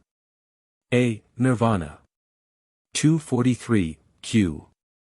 Does Buddhism teach that we should do good with the view of reaching nirvana? A. No, that would be as absolute selfishness as though the reward hoped for had been money, a throne, or any other sensual enjoyment. Nirvana cannot be so reached, and the unwise speculator is foredoomed to disappointment. 244, Q. Please make it a little clearer. A. Nirvana is the synonym of unselfishness, the entire surrender of selfhood to truth. The ignorant man aspires to nirvanic happiness without the least idea of its nature. Absence of selfishness is nirvana. Doing good with the view to getting results, or leading the holy life with the object of gaining heavenly happiness, is not the noble life that the Buddha enjoined. Without hope of reward the noble life should be lived, and that is the highest life. The nirvanic state can be attained while one is living on this earth. 245, Q. Name the 10 great obstacles to advancement, called sanyajanas, the fetters. A. Delusion of self, sakayadithi, doubt, visakicha. Dependence on superstitious rites, silabhata paramesa, sensuality, bodily passions, kama, hatred, ill-feeling, patiga, love of life on earth, ruparaga, desire for life in a heaven, araparaga, pride, mana, self-righteousness, adhaka. Ignorance, avijja. 246, Q. To become an arhat, how many of these fetters must be broken? A. All. 247, Q. What are the 5 nirvaranas or hindrances? A. Greed, malice, sloth, pride, and doubt. 248, Q. Why do we see this minute division of feelings, impulses, workings of the mind, obstacles and aids to advancement so much used in the Buddha's teachings? It is very confusing to a beginner. A. It is to help us to obtain knowledge of ourselves, by training our minds to think out every subject in detail. By following out this system of self-examination, we come finally to acquire knowledge and see truth as it is. This is the course taken by every wise teacher to help his pupil's mind to develop. 249, Q. How many of the Buddha's disciples were specially renowned for their superior qualities? A. There are 80 so distinguished. They are called the Asati Mahasavakas. 250, Q. What did the Buddha's wisdom embrace? A. He knew the nature of the knowable and the unknowable, the possible and the impossible, the cause of merit and demerit. He could read the thoughts of all beings, he knew the laws of nature, the illusions of the senses and the means to suppress desires, he could distinguish the birth and rebirth of individuals, and other things. 251, Q. What do we call the basic principle on which the whole of the Buddha's teaching is constructed? A. It is called Paticca Samuppada. 22. 252, Q. Is it easily grasped? A. It is most difficult. In fact, the full meaning and extent of it is beyond the capacity of such as are not perfectly developed. 253, Q. What said the great commentator Buddhaghosa about it? A. That even he was as helpless in this vast ocean of thought as one who is drifting on the ocean of waters. 254, Q. Then why should the Buddha say, in the Parinibbana Sutta, that he has no such thing as the closed fist of a teacher, who keeps something back? If his whole teaching was open to everyone's comprehension, why should so great and learned a man as Buddhaghosa declare it so hard to understand? A. The Buddha evidently meant that he taught everything freely. But equally certain is it that the real basis of the Dharma can only be understood by him who has perfected his powers of comprehension.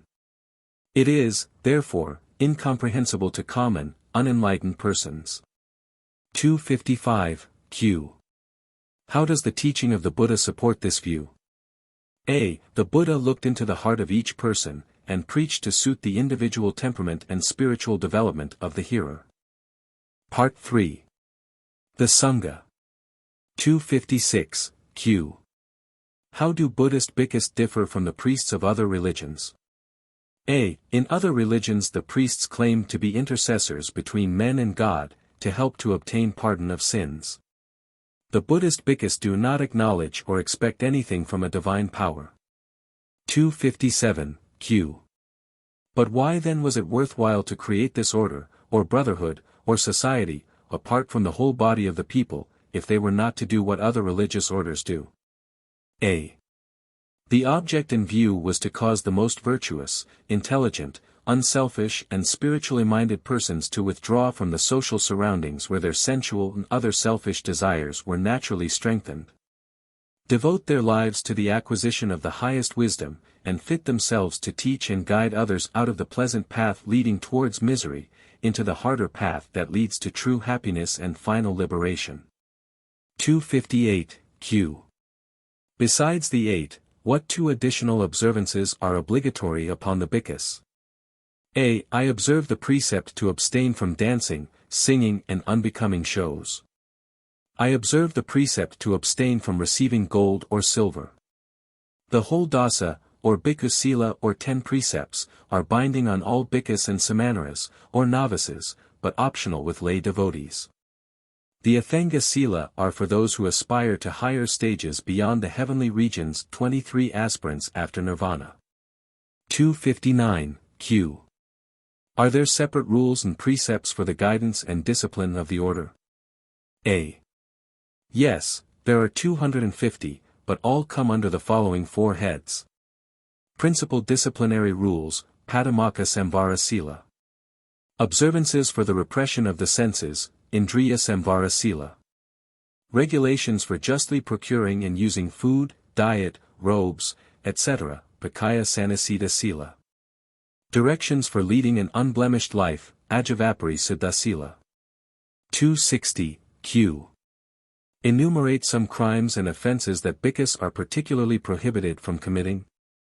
A. Real bhikkhus abstain from destroying the life of beings, stealing, false exhibition of occult powers to deceive anybody, sexual intercourse, falsehood, the use of intoxicating liquors, and eating at unseasonable times, dancing, singing, and unbecoming shows, using garlands, scents, perfumes, etc., using high and broad beds, couches, or seats, receiving presents of gold, silver, raw grain and meat, women, and maidens, slaves, cattle, elephants, etc., defaming, using harsh and reproachful language, idle talk, reading and hearing fabulous stories and tales, carrying messages to and from laymen, buying and selling, cheating, bribing, deception, and fraud,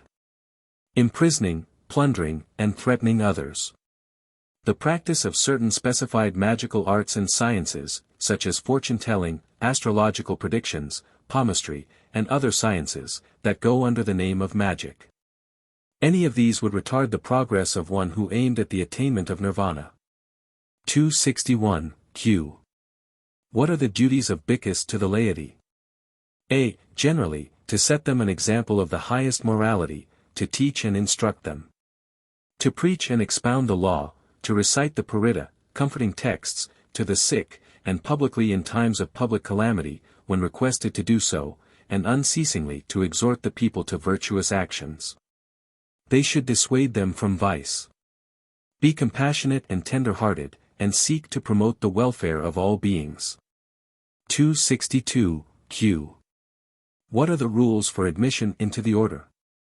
A. The candidate is not often taken before his 10th year, he must have the consent of his parents. Be free from leprosy, boils, consumption and fits, be a free man, have no debts, and must not be a criminal or deformed or in the royal service. 263, q. As a novice what is he called? A. Samanera, a pupil. 24. 264, q. At what age can a Samanera be ordained as Shramana, monk? A. Not before his 20th year. 265, q. When ready for ordination what happens? A. At a meeting of bhikkhus he is presented by a bhikkhu as his proposer, who reports that he is qualified, and the candidate says, I ask the Saṅgha, Reverend Sirs, for the upasampada, ordination, ceremony, etc. His introducer then recommends that he be admitted. He is then accepted. 266, q. What then? A. He puts on the robes and repeats the 3 refuges, Tisarana, and 10 precepts, Dasa Sila. 267, q. What are the 2 essentials to be observed? A. Poverty and chastity. A bhikkhu before ordination must possess 8 things, viz., his robes, a girdle for his loins, a begging bowl, water strainer, razor, needle, fan, sandals. Within limitations strictly specified in the Vinaya, he may hold certain other properties. 268, q. What about the public confession of faults? A. Once every fortnight, a padamaka, disburdenment, ceremony is performed, when every bhikkhu confesses to the assembly such faults as he has committed and takes such penances as may be prescribed. 269, q. What daily routine must he follow? A. He rises before daylight, washes, sweeps the vihara, sweeps around the bo tree that grows near every vihara, brings the drinking water for the day and filters it. Retires for meditation, offers flowers before the dagoba, or relic mound, or before the bo tree. Then takes his begging bowl and goes from house to house collecting food, which he must not ask for, but receive in his bowl as given voluntarily by the householders. He returns, bathes his feet and eats, after which he resumes meditation. 270, q. Must we believe that there is no merit in the offering of flowers, mala puja, as an act of worship? A. That act itself is without merit as a mere formality. But if one offers a flower as the sweetest, purest expression of heartfelt reverence for a holy being, then, indeed, is the offering an act of ennobling worship. 271, q. What next does the bhikkhu do? A. He pursues his studies. At sunset he again sweeps the sacred places, lights a lamp, listens to the instructions of his superior, and confesses to him any fault he may have committed.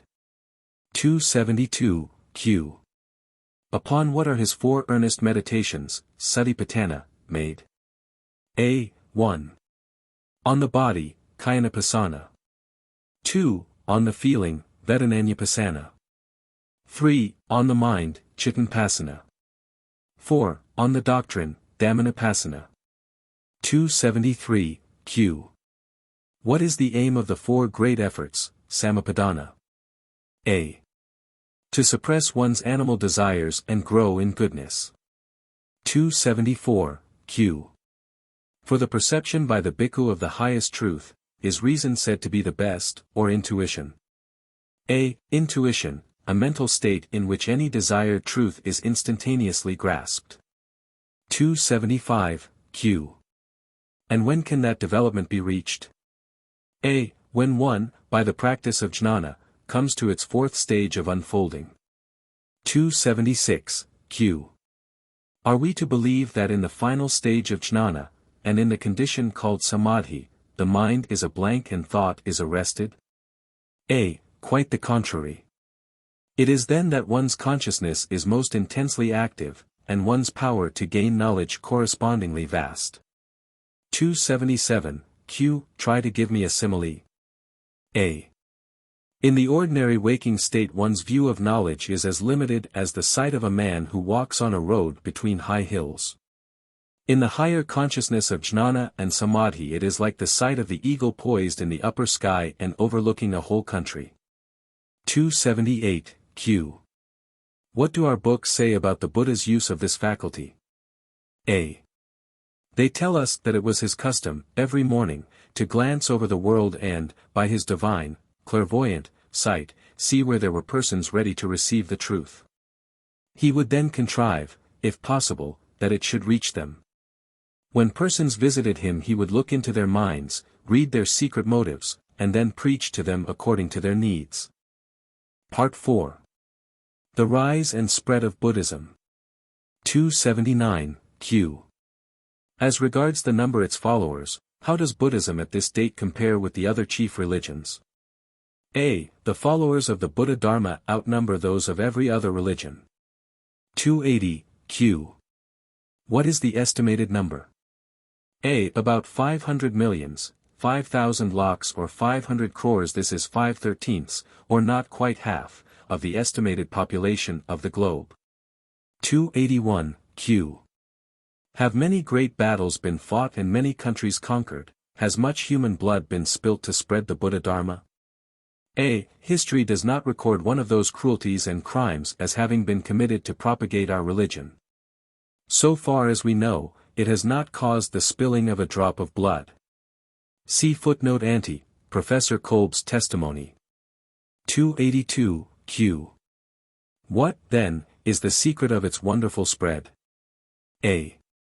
It can be nothing else than its intrinsic excellence, its self-evident basis of truth, its sublime moral teaching, and its sufficiency for all human needs. 283, Q.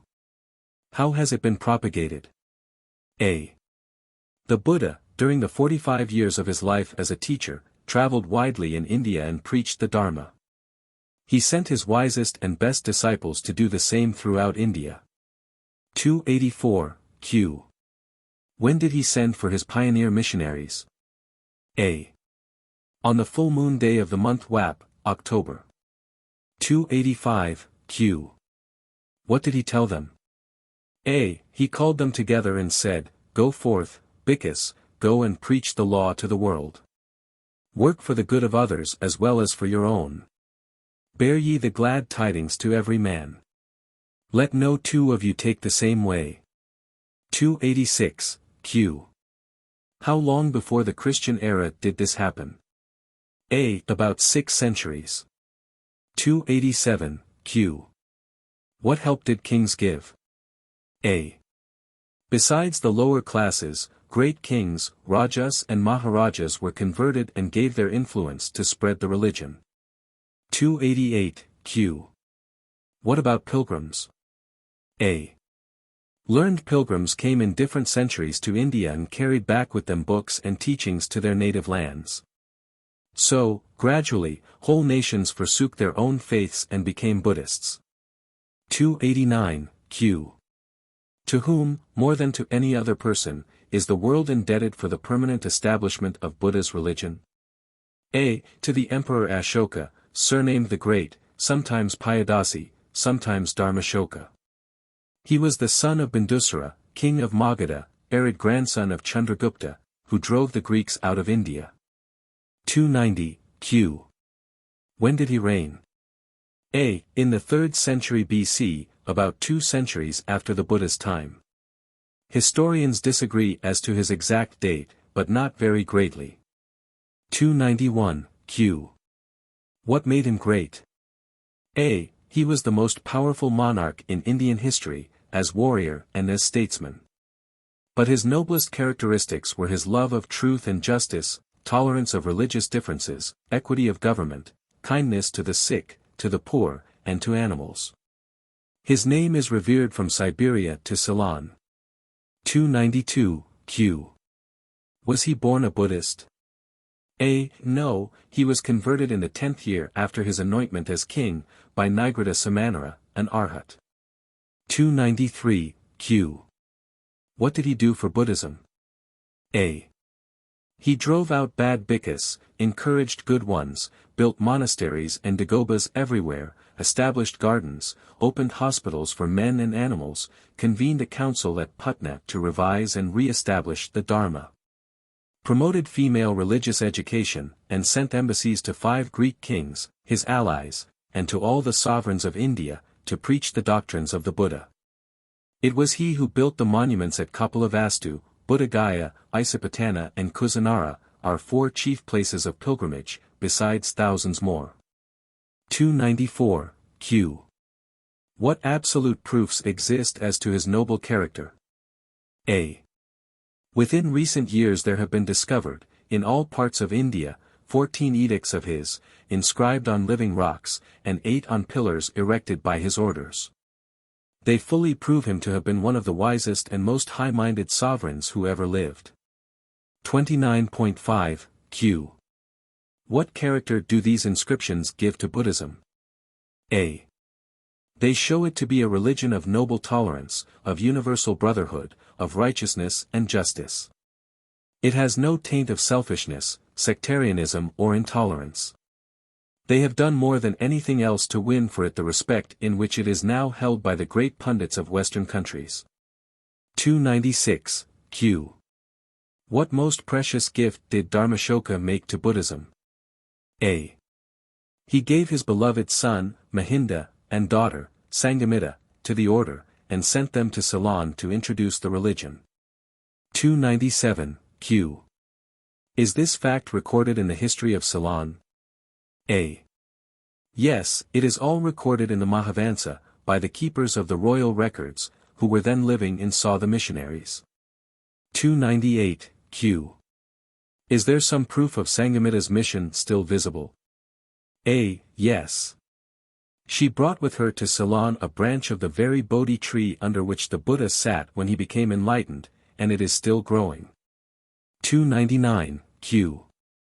Where? A. At Anuradhapura. The history of it has been officially preserved to the present time. Planted in 306 BC, it is the oldest historical tree in the world. 300, Q. Who was the reigning sovereign at that time? A. Devanampiatissa. His consort, Queen Anula, had invited Sanghamita to come and establish the Bhikkhuni branch of the order. 301, Q. Who came with Sanghamita? A. Many other Bhikkhunis. She, in due time, admitted the queen and many of her ladies, together with 500 virgins, into the order.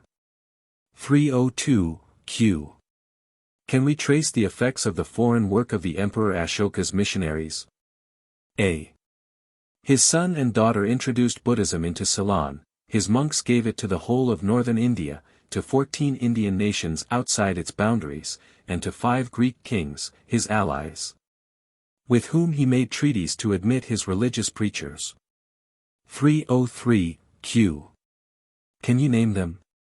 A. Antiochus of Syria, Ptolemy of Egypt, Antigonus of Macedon, Margas of Cyrene, and Alexander of Epirus. 04, Q. Where do we learn this? A. From the edicts themselves of Ashoka the Great, inscribed by him on rocks and stone pillars, which are still standing and can be seen by everybody who chooses to visit the places. 305, Q.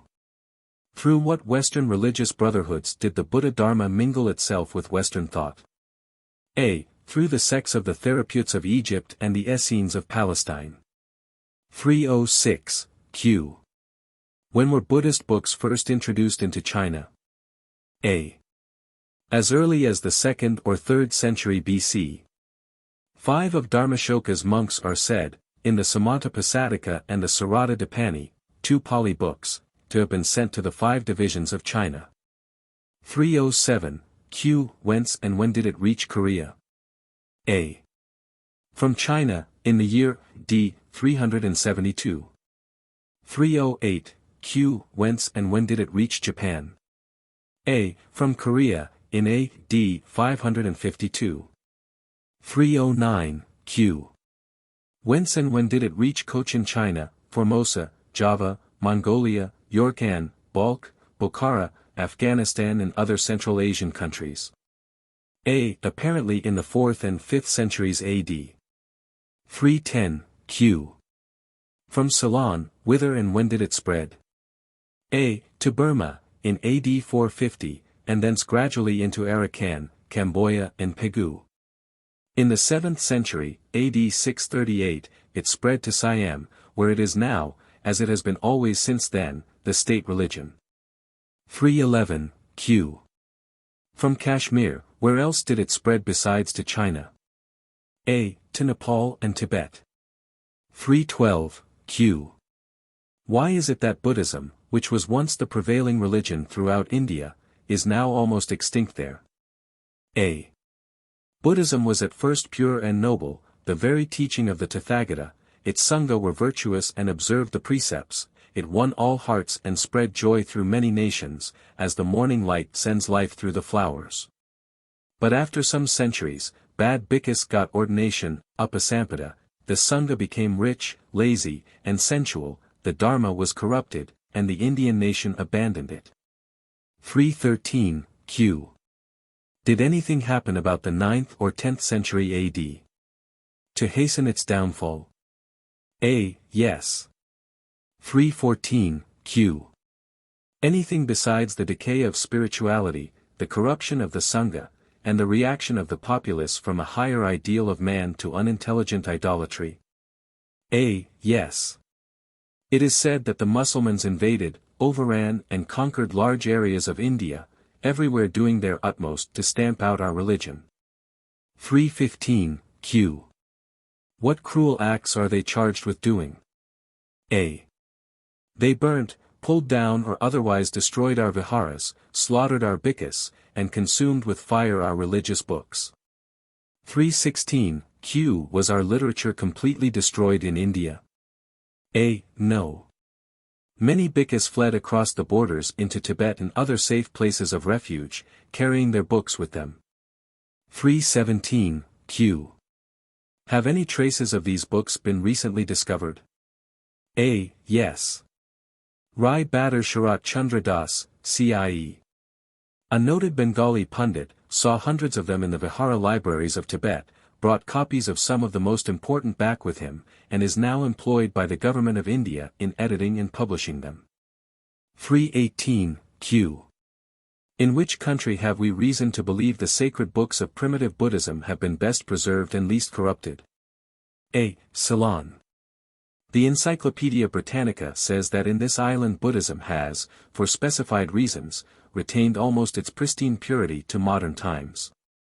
319, q. Has any revision of the text of the Pitakas been made in modern times?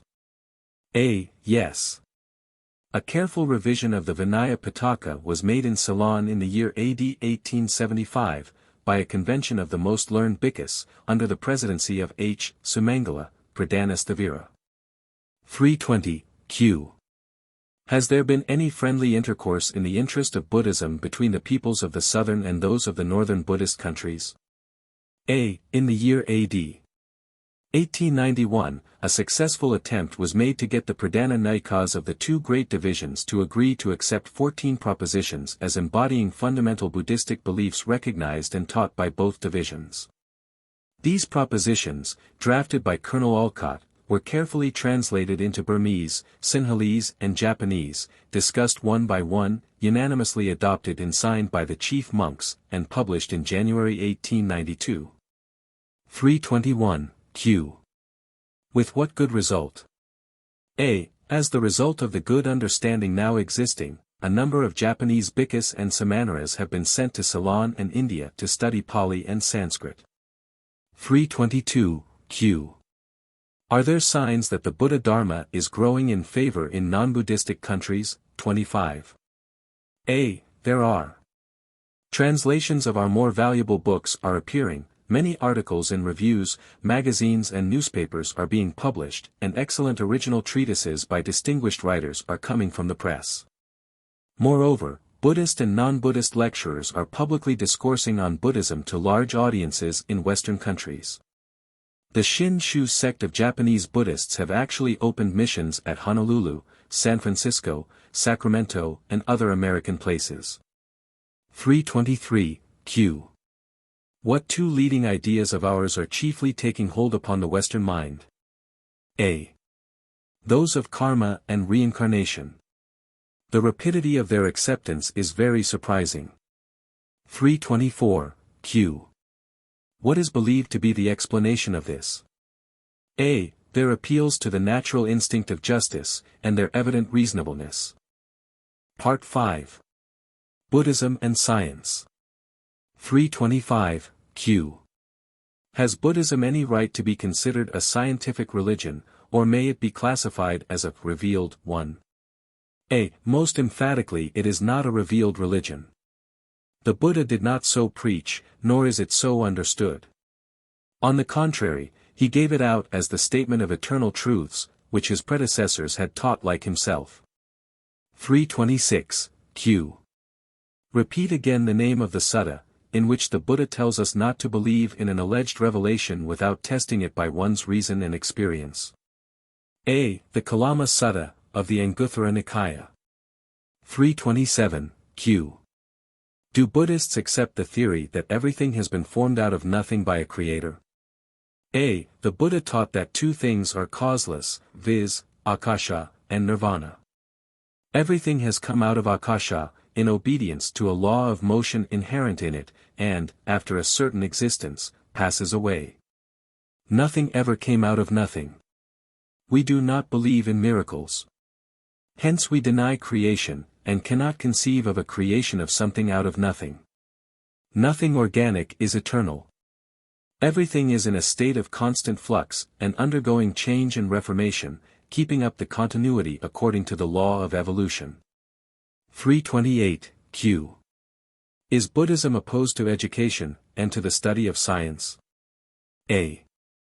Quite the contrary. In the Sigalowada Sutta, in a discourse preached by the Buddha, he specified as one of the duties of a teacher that he should give his pupils instruction in science and lore. The Buddha's higher teachings are for the enlightened, the wise, and the thoughtful. 329, Q. Can you show any further endorsement of Buddhism by science? A. The Buddha's doctrine teaches that there were many progenitors of the human race. Also that there is a principle of differentiation among men. Certain individuals have a greater capacity for the rapid attainment of wisdom and arrival at nirvana than others. 330, Q. Any other? A. Buddhism supports the teaching of the indestructibility of force. 331, Q.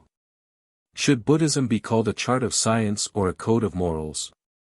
A. Properly speaking, a pure moral philosophy, a system of ethics and transcendental metaphysics. It is so eminently practical that the Buddha kept silent when Molunka asked about the origin of things. 332, Q. Why did he do that? A. Because he thought that our chief aim should be to see things as they exist around us and try to make them better, not to waste time in intellectual speculations. 333, Q. What do Buddhists say is the reason for the occasional birth of very good and wise children of bad parents, and that of very bad ones of good parents? A. It is because of the respective karmas of children and parents. Each may have deserved that such unusual relationships should be formed in the present birth. 334, Q. Is anything said about the body of the Buddha giving out a bright light? A. Yes, there was a divine radiance sent forth from within by the power of His Holiness. 335, Q. What is it called in Pali? A. Buddharansi, the Buddha rays. 336, Q. How many colors could be seen in it? A. 6, linked in pairs. 337, Q. Their names? A. Nila, Pita, Lohita, Avadeta, Mangasta, Prabhasvara. 338, Q. Did other persons emit such shining light? A. Yes, all arhats did and, in fact, the light shines stronger and brighter in proportion to the spiritual development of the person. 339, Q. Where do we see these colors represented? A. In all viharas where there are painted images of the Buddha. They are also seen in the stripes of the Buddhist flag, first made in Ceylon but now widely adopted throughout Buddhist countries. 340, Q. In which discourse does the Buddha himself speak of this shining about him? A. In the Mahaparinibbana Sutta, Ananda his favorite disciple, noticing the great splendor which came from his master's body, the Buddha said that on 2 occasions this extraordinary shining occurs. A. Just after a Tathagata gains the supreme insight, and, b. On the night when he passes finally away.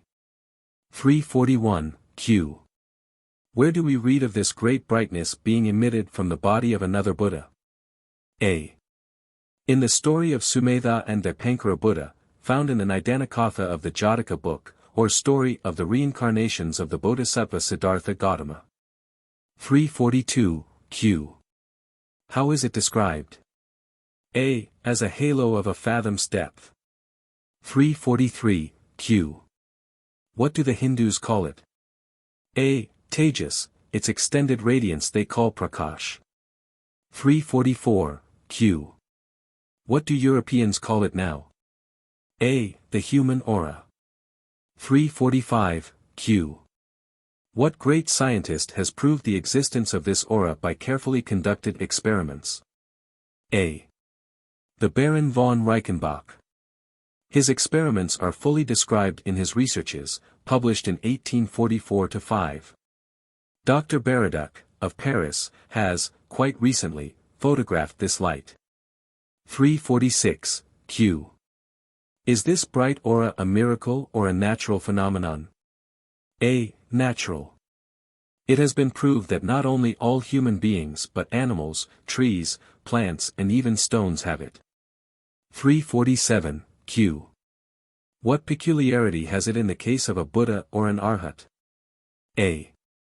It is immensely brighter and more extended than in cases of other beings and objects. It is the evidence of their superior development in the power of Iddhi. The light has been seen coming from dagobas in Ceylon where relics of the Buddha are said to be enshrined. 348, q. Do people of other religions besides Buddhism and Hinduism also believe in this light? A. Yes, in all pictures of Christian artists this light is represented as shining about the bodies of their holy personages. The same belief is found to have existed in other religions. 349, q. What historical incident supports the modern theory of hypnotic suggestion? A. That of Chulapanthaka, as told in the Pali commentary on the Dhammapada, etc. 350, q. Give me the facts. A. He was a bhikkhu who became an arhat. On that very day the Buddha sent a messenger to call him. When the man reached the vihara, he saw 300 bhikkhus in one group, each exactly like the others in every respect. On his asking which was Chulapanthaka, every one of the 300 figures replied, I am Chulapanthaka. 351, q. What did the messenger do?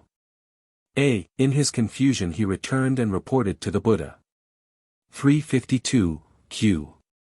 What did the Buddha then tell him? A. To return to the vihara and, if the same thing happened, to catch by the arm the first figure who said he was Chulapanthaka and lead him to him. The Buddha knew that the new arhat would make this display of his acquired power to impress illusionary pictures of himself upon the messenger. 353, q. What is this power of illusion called in Pali? A. Manomaya Iddhi. 354, q. Were the illusionary copies of the arhat's person material? Were they composed of substance and could they have been felt and handled by the messenger? A. No. They were pictures impressed by his thought and trained willpower upon the messenger's mind. 355, q. To what would you compare them? A. To a man's reflection in a mirror, being exactly like him yet without solidity. 356, q. To make such an illusion on the messenger's mind, what was necessary? A.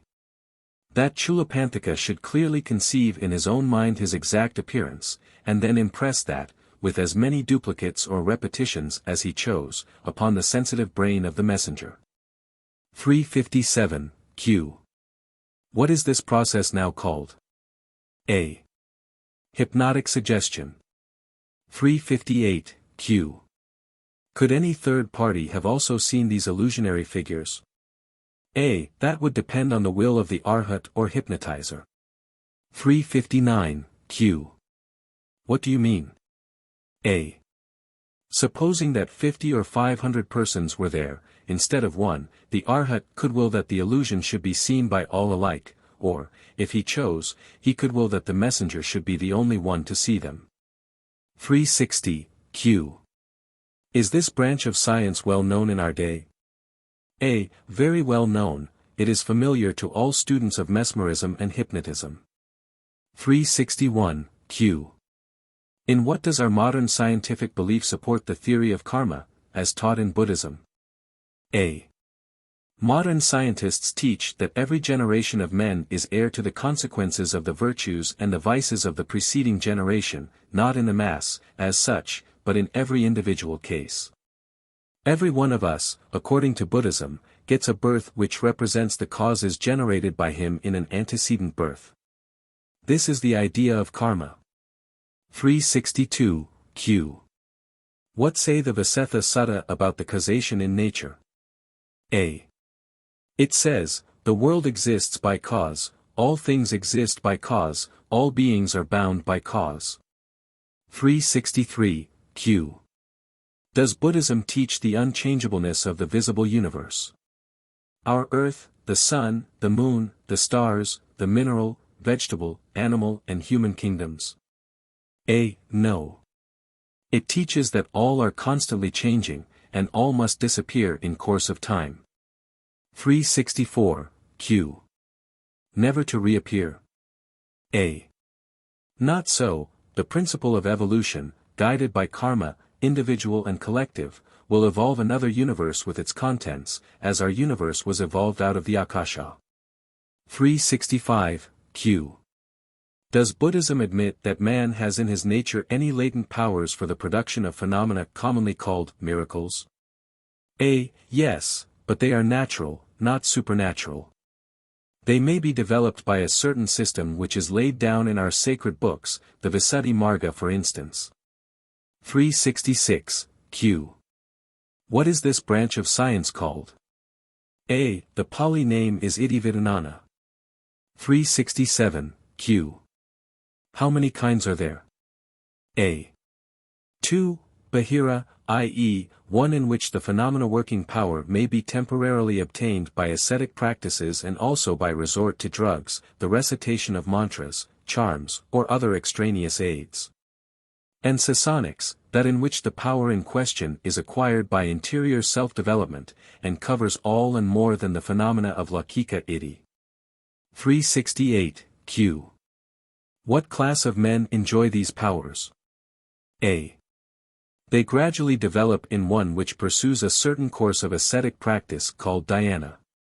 369, Q. Can this Iddhi power be lost? 26. A. The Bahira can be lost, but the Sasanika never, when once acquired.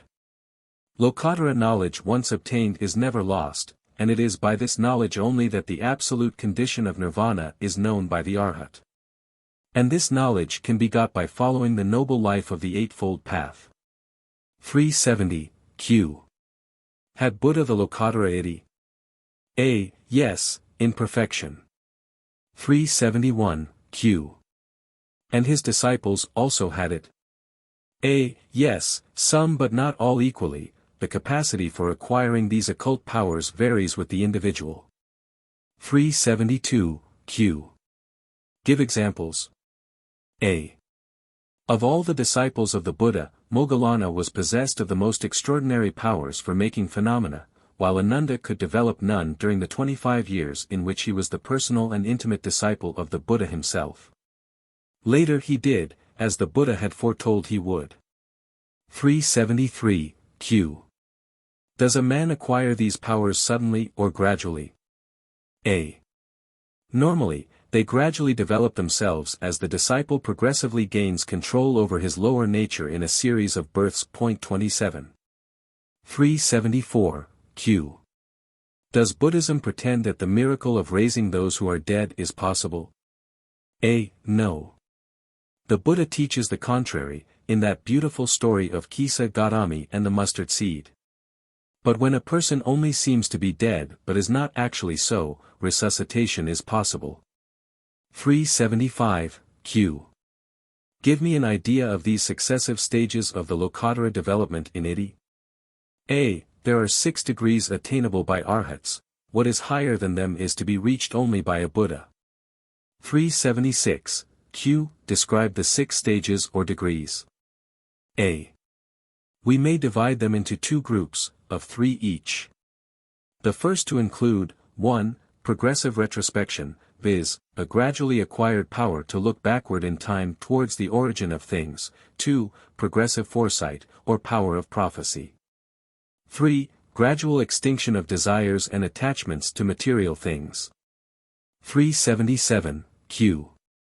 What would the second group include? A. The same faculties, but inimitably developed. Thus, the full arhat possesses perfect retrospection, perfect foresight, and has absolutely extinguished the last trace of desire and selfish attractions. 378. Q. What are the 4 means for obtaining Iti? A. The will, its exertion, mental development, and discrimination between right and wrong. 379. Q. Our scriptures relate hundreds of instances of phenomena produced by arhats. What did you say was the name of this faculty or power? A. Iti Vidya. One possessing this can, by manipulating the forces of nature, produce any wonderful phenomenon, i.e., make any scientific experiment he chooses. 380. Q. Did the Buddha encourage displays of phenomena? A. No. He expressly discouraged them as tending to create confusion in the minds of those who were not acquainted with the principles involved. They also tempt their possessors to show them merely to gratify idle curiosity and their own vanity. Moreover, similar phenomena can be shown by magicians and sorcerers learned in the Laukika, or the baser form of Iti science.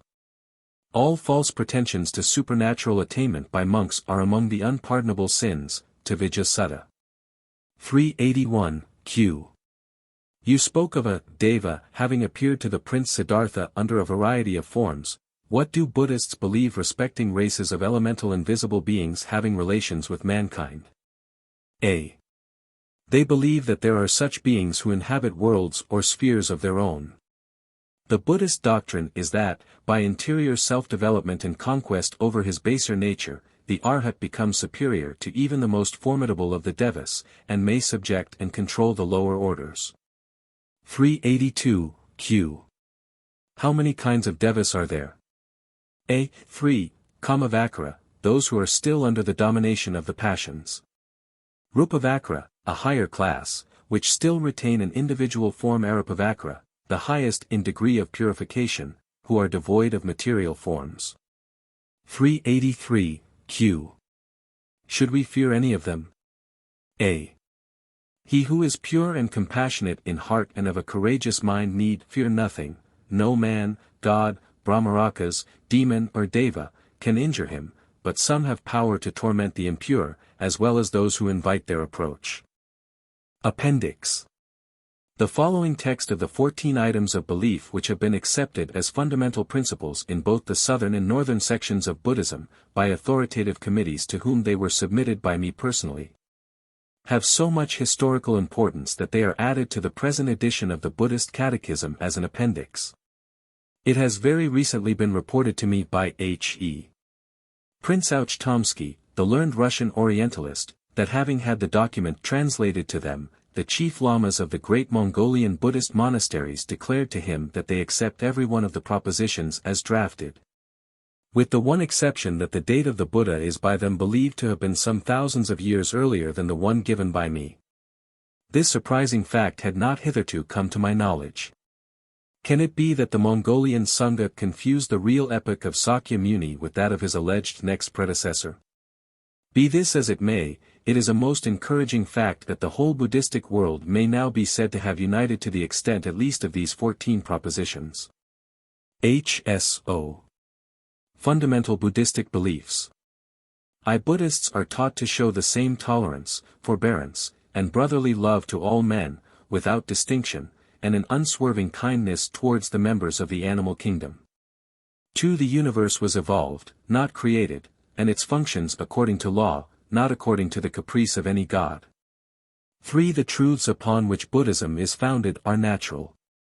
They have, we believe, been taught in successive kalpas, or world periods, by certain illuminated beings called Buddhas, the name Buddha meaning, enlightened. For the fourth teacher in the present kalpa was Sakya Muni, or Gautama Buddha, who was born in a royal family in India about 2,500 years ago.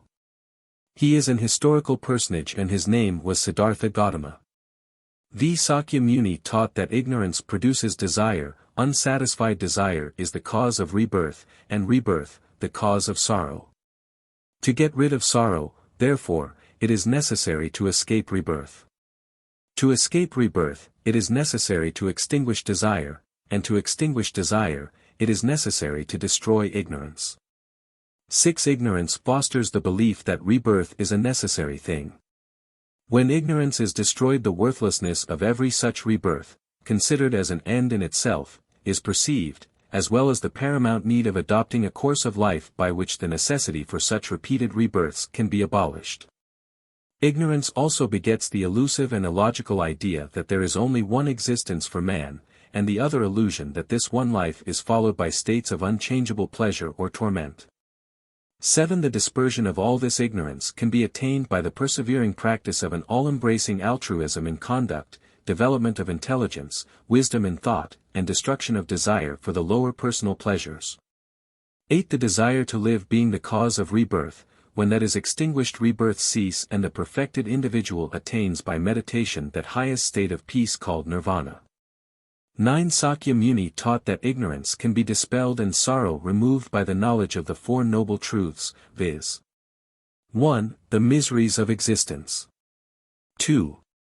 The cause productive of misery, which is the desire ever renewed of satisfying oneself without being able ever to secure that end. 3. The destruction of that desire, or the estranging of oneself from it. 4. The means of obtaining this destruction of desire. The means which he pointed out is called the Noble Eightfold Path, viz., right belief, right thought, right speech, right action, right means of livelihood, right exertion, right remembrance. Right meditation. Right meditation leads to spiritual enlightenment, or the development of that Buddha-like faculty which is latent in every man. 11. The essence of Buddhism, as summed up by the Tathagata, Buddha, himself, as to cease from all sin, to get virtue, to purify the heart. 12. The universe is subject to a natural causation known as karma. The merits and demerits of a being in past existences determine his condition in the present one. Each man, therefore, has prepared the causes of the effects which he now experiences. 13. The obstacles to the attainment of good karma may be removed by the observance of the following precepts, which are embraced in the moral code of Buddhism, viz. 1. Kill not, 2. Steal not, 3. Indulge in no forbidden sexual pleasure. 4. Lie not, 5. Take no intoxication or stupefying drug or liquor. 5 other precepts which need not be here enumerated should be observed by those who would attain, more quickly than the average layman, the release from misery in rebirth. 14. Buddhism discourages superstitious credulity. Gautama Buddha taught it to be the duty of a parent to have his child educated in science and literature. He also taught that no one should believe what is spoken by any sage, written in any book, or affirmed by tradition, unless it accord with reason. Drafted as a common platform upon which all Buddhists can agree. H. S. Olcott, P.T.S. Respectfully submitted for the approval of the high priests of the nations which we severally represent, in the Buddhist conference held at Udyar, Madras, on the 8th, 9th, 10th, 11th, and 12th of January, 1891, AB 2434. Japan. Kozen Gunaratana. Chizo Takuzawa. Burma. U. Moe the Ong. Ceylon. Dhammapala Havavatarana. The Maths of Chittagong. Krishna Chandra Chowdhury, by his appointed proxy, Mong. The Du. Burma. Approved on behalf of the Buddhists of Burma, this 3rd day of February, 1891, B. 2434. Bevanabeing Sedagi. Angmai Schweben Sayadaw, Mijie Wadi Sayadaw, Matkaya Sayadaw, Hti Lin Sayadaw, Mayadong Sayadaw, HL8 Sayadaw, and 16 others. Ceylon. Approved on behalf of the Buddhists of Ceylon this 25th day of February, 1891, AB 2434. Mahanwara Aposatha Pusparama Viharadhipati Hippola Dhamma Rakita Sabadabhidana Maha Naikas Thavarayan Wahanswama. Hippola Dhamma Rakita Sabatabhidhana, High Priest of the Malwada Vihar at Kandy. SD, Hippola. Mahanowara Astri Viharadhipati Yadawat Chandajatiya Bidana Maha Naikas Thavarayan Wahanswama, Yadawat Chandajatiya Bidana, High Priest of Astri Tihar at Kandy. SD. Yadawat. Hikadu Sri Sumangala Sripadasthane Saha Kalamba Palat Pradana Naikas Thavarayo, Hikadu Sri Sumangala, High Priest of Adams Peak and the District of Colombo. SD. H. Sumangala. Malaga Prakaina Pustikalayat Hyakshika Suryagoda Sanatara Stavarayo, Suryagoda Sanatara, Librarian of the Oriental Library at the Temple of the Tooth Relic at Kandy. SD. S. Sanatara. Sugata Sasana Daja Vinaya Chariya Damalankara Bidana Naikastavira. SD. W. Damalankara. Poera Narodika Chariya Maha Vibhavi Subhudi of Waskadua. SD. W. Subhudi. Japan. Accepted as included within the body of Northern Buddhism. Shaku Ginyu, Shingen Shu. Fukuda Nichiyo, Nichiren. Sanada Seiko, Zen. Ito Quan Shu. Takehana Hakuyo, Jodo. Kono Ryoshin, Jishu. Kiro Kikyo, Jodo. Season. Haratani Shinsho, Tendai. Manabe Shunmyo, Shingen. Chittagong. Accepted for the Buddhists of Chittagong. Nagawa Parvata Viharadipati. Guna Megawinilankara. Harbing, Chittagong, Bengal. Bibliography. The Buddhist Catechism has been compiled from personal studies in Ceylon, and in part from the following works. Vinaya texts. Davids and Oldenburg. Buddhist literature in China. Beale. Catena of Buddhist Scriptures. Du. Buddhaghosa's Parables. Rogers. Buddhist Birth Stories. Fosbull and Davids. Legend of Gautama. Bigendet. Chinese Buddhism. Edkins. Kalpa Sutra and Navapattva. Stevenson. Buddha and Early Buddhism. Lilly. Sutta Sir Kumara Swami. Nagananda. Broid. Kusa Jataka. Steele. Buddhism. Rhys Davids. Dhammapada. Fosbull and Max Muller. Romantic History of Buddha. Beale. Udanavarga. Rockhill. 12 Japanese Buddhist Sects. B. Nangio. The Gospel of Buddha. Paul Karras. The Dharma. Du. Ancient India. R. C. Dutt. The Sacred Books of the East series. Max Muller's edition. Encyclopaedia Britannica.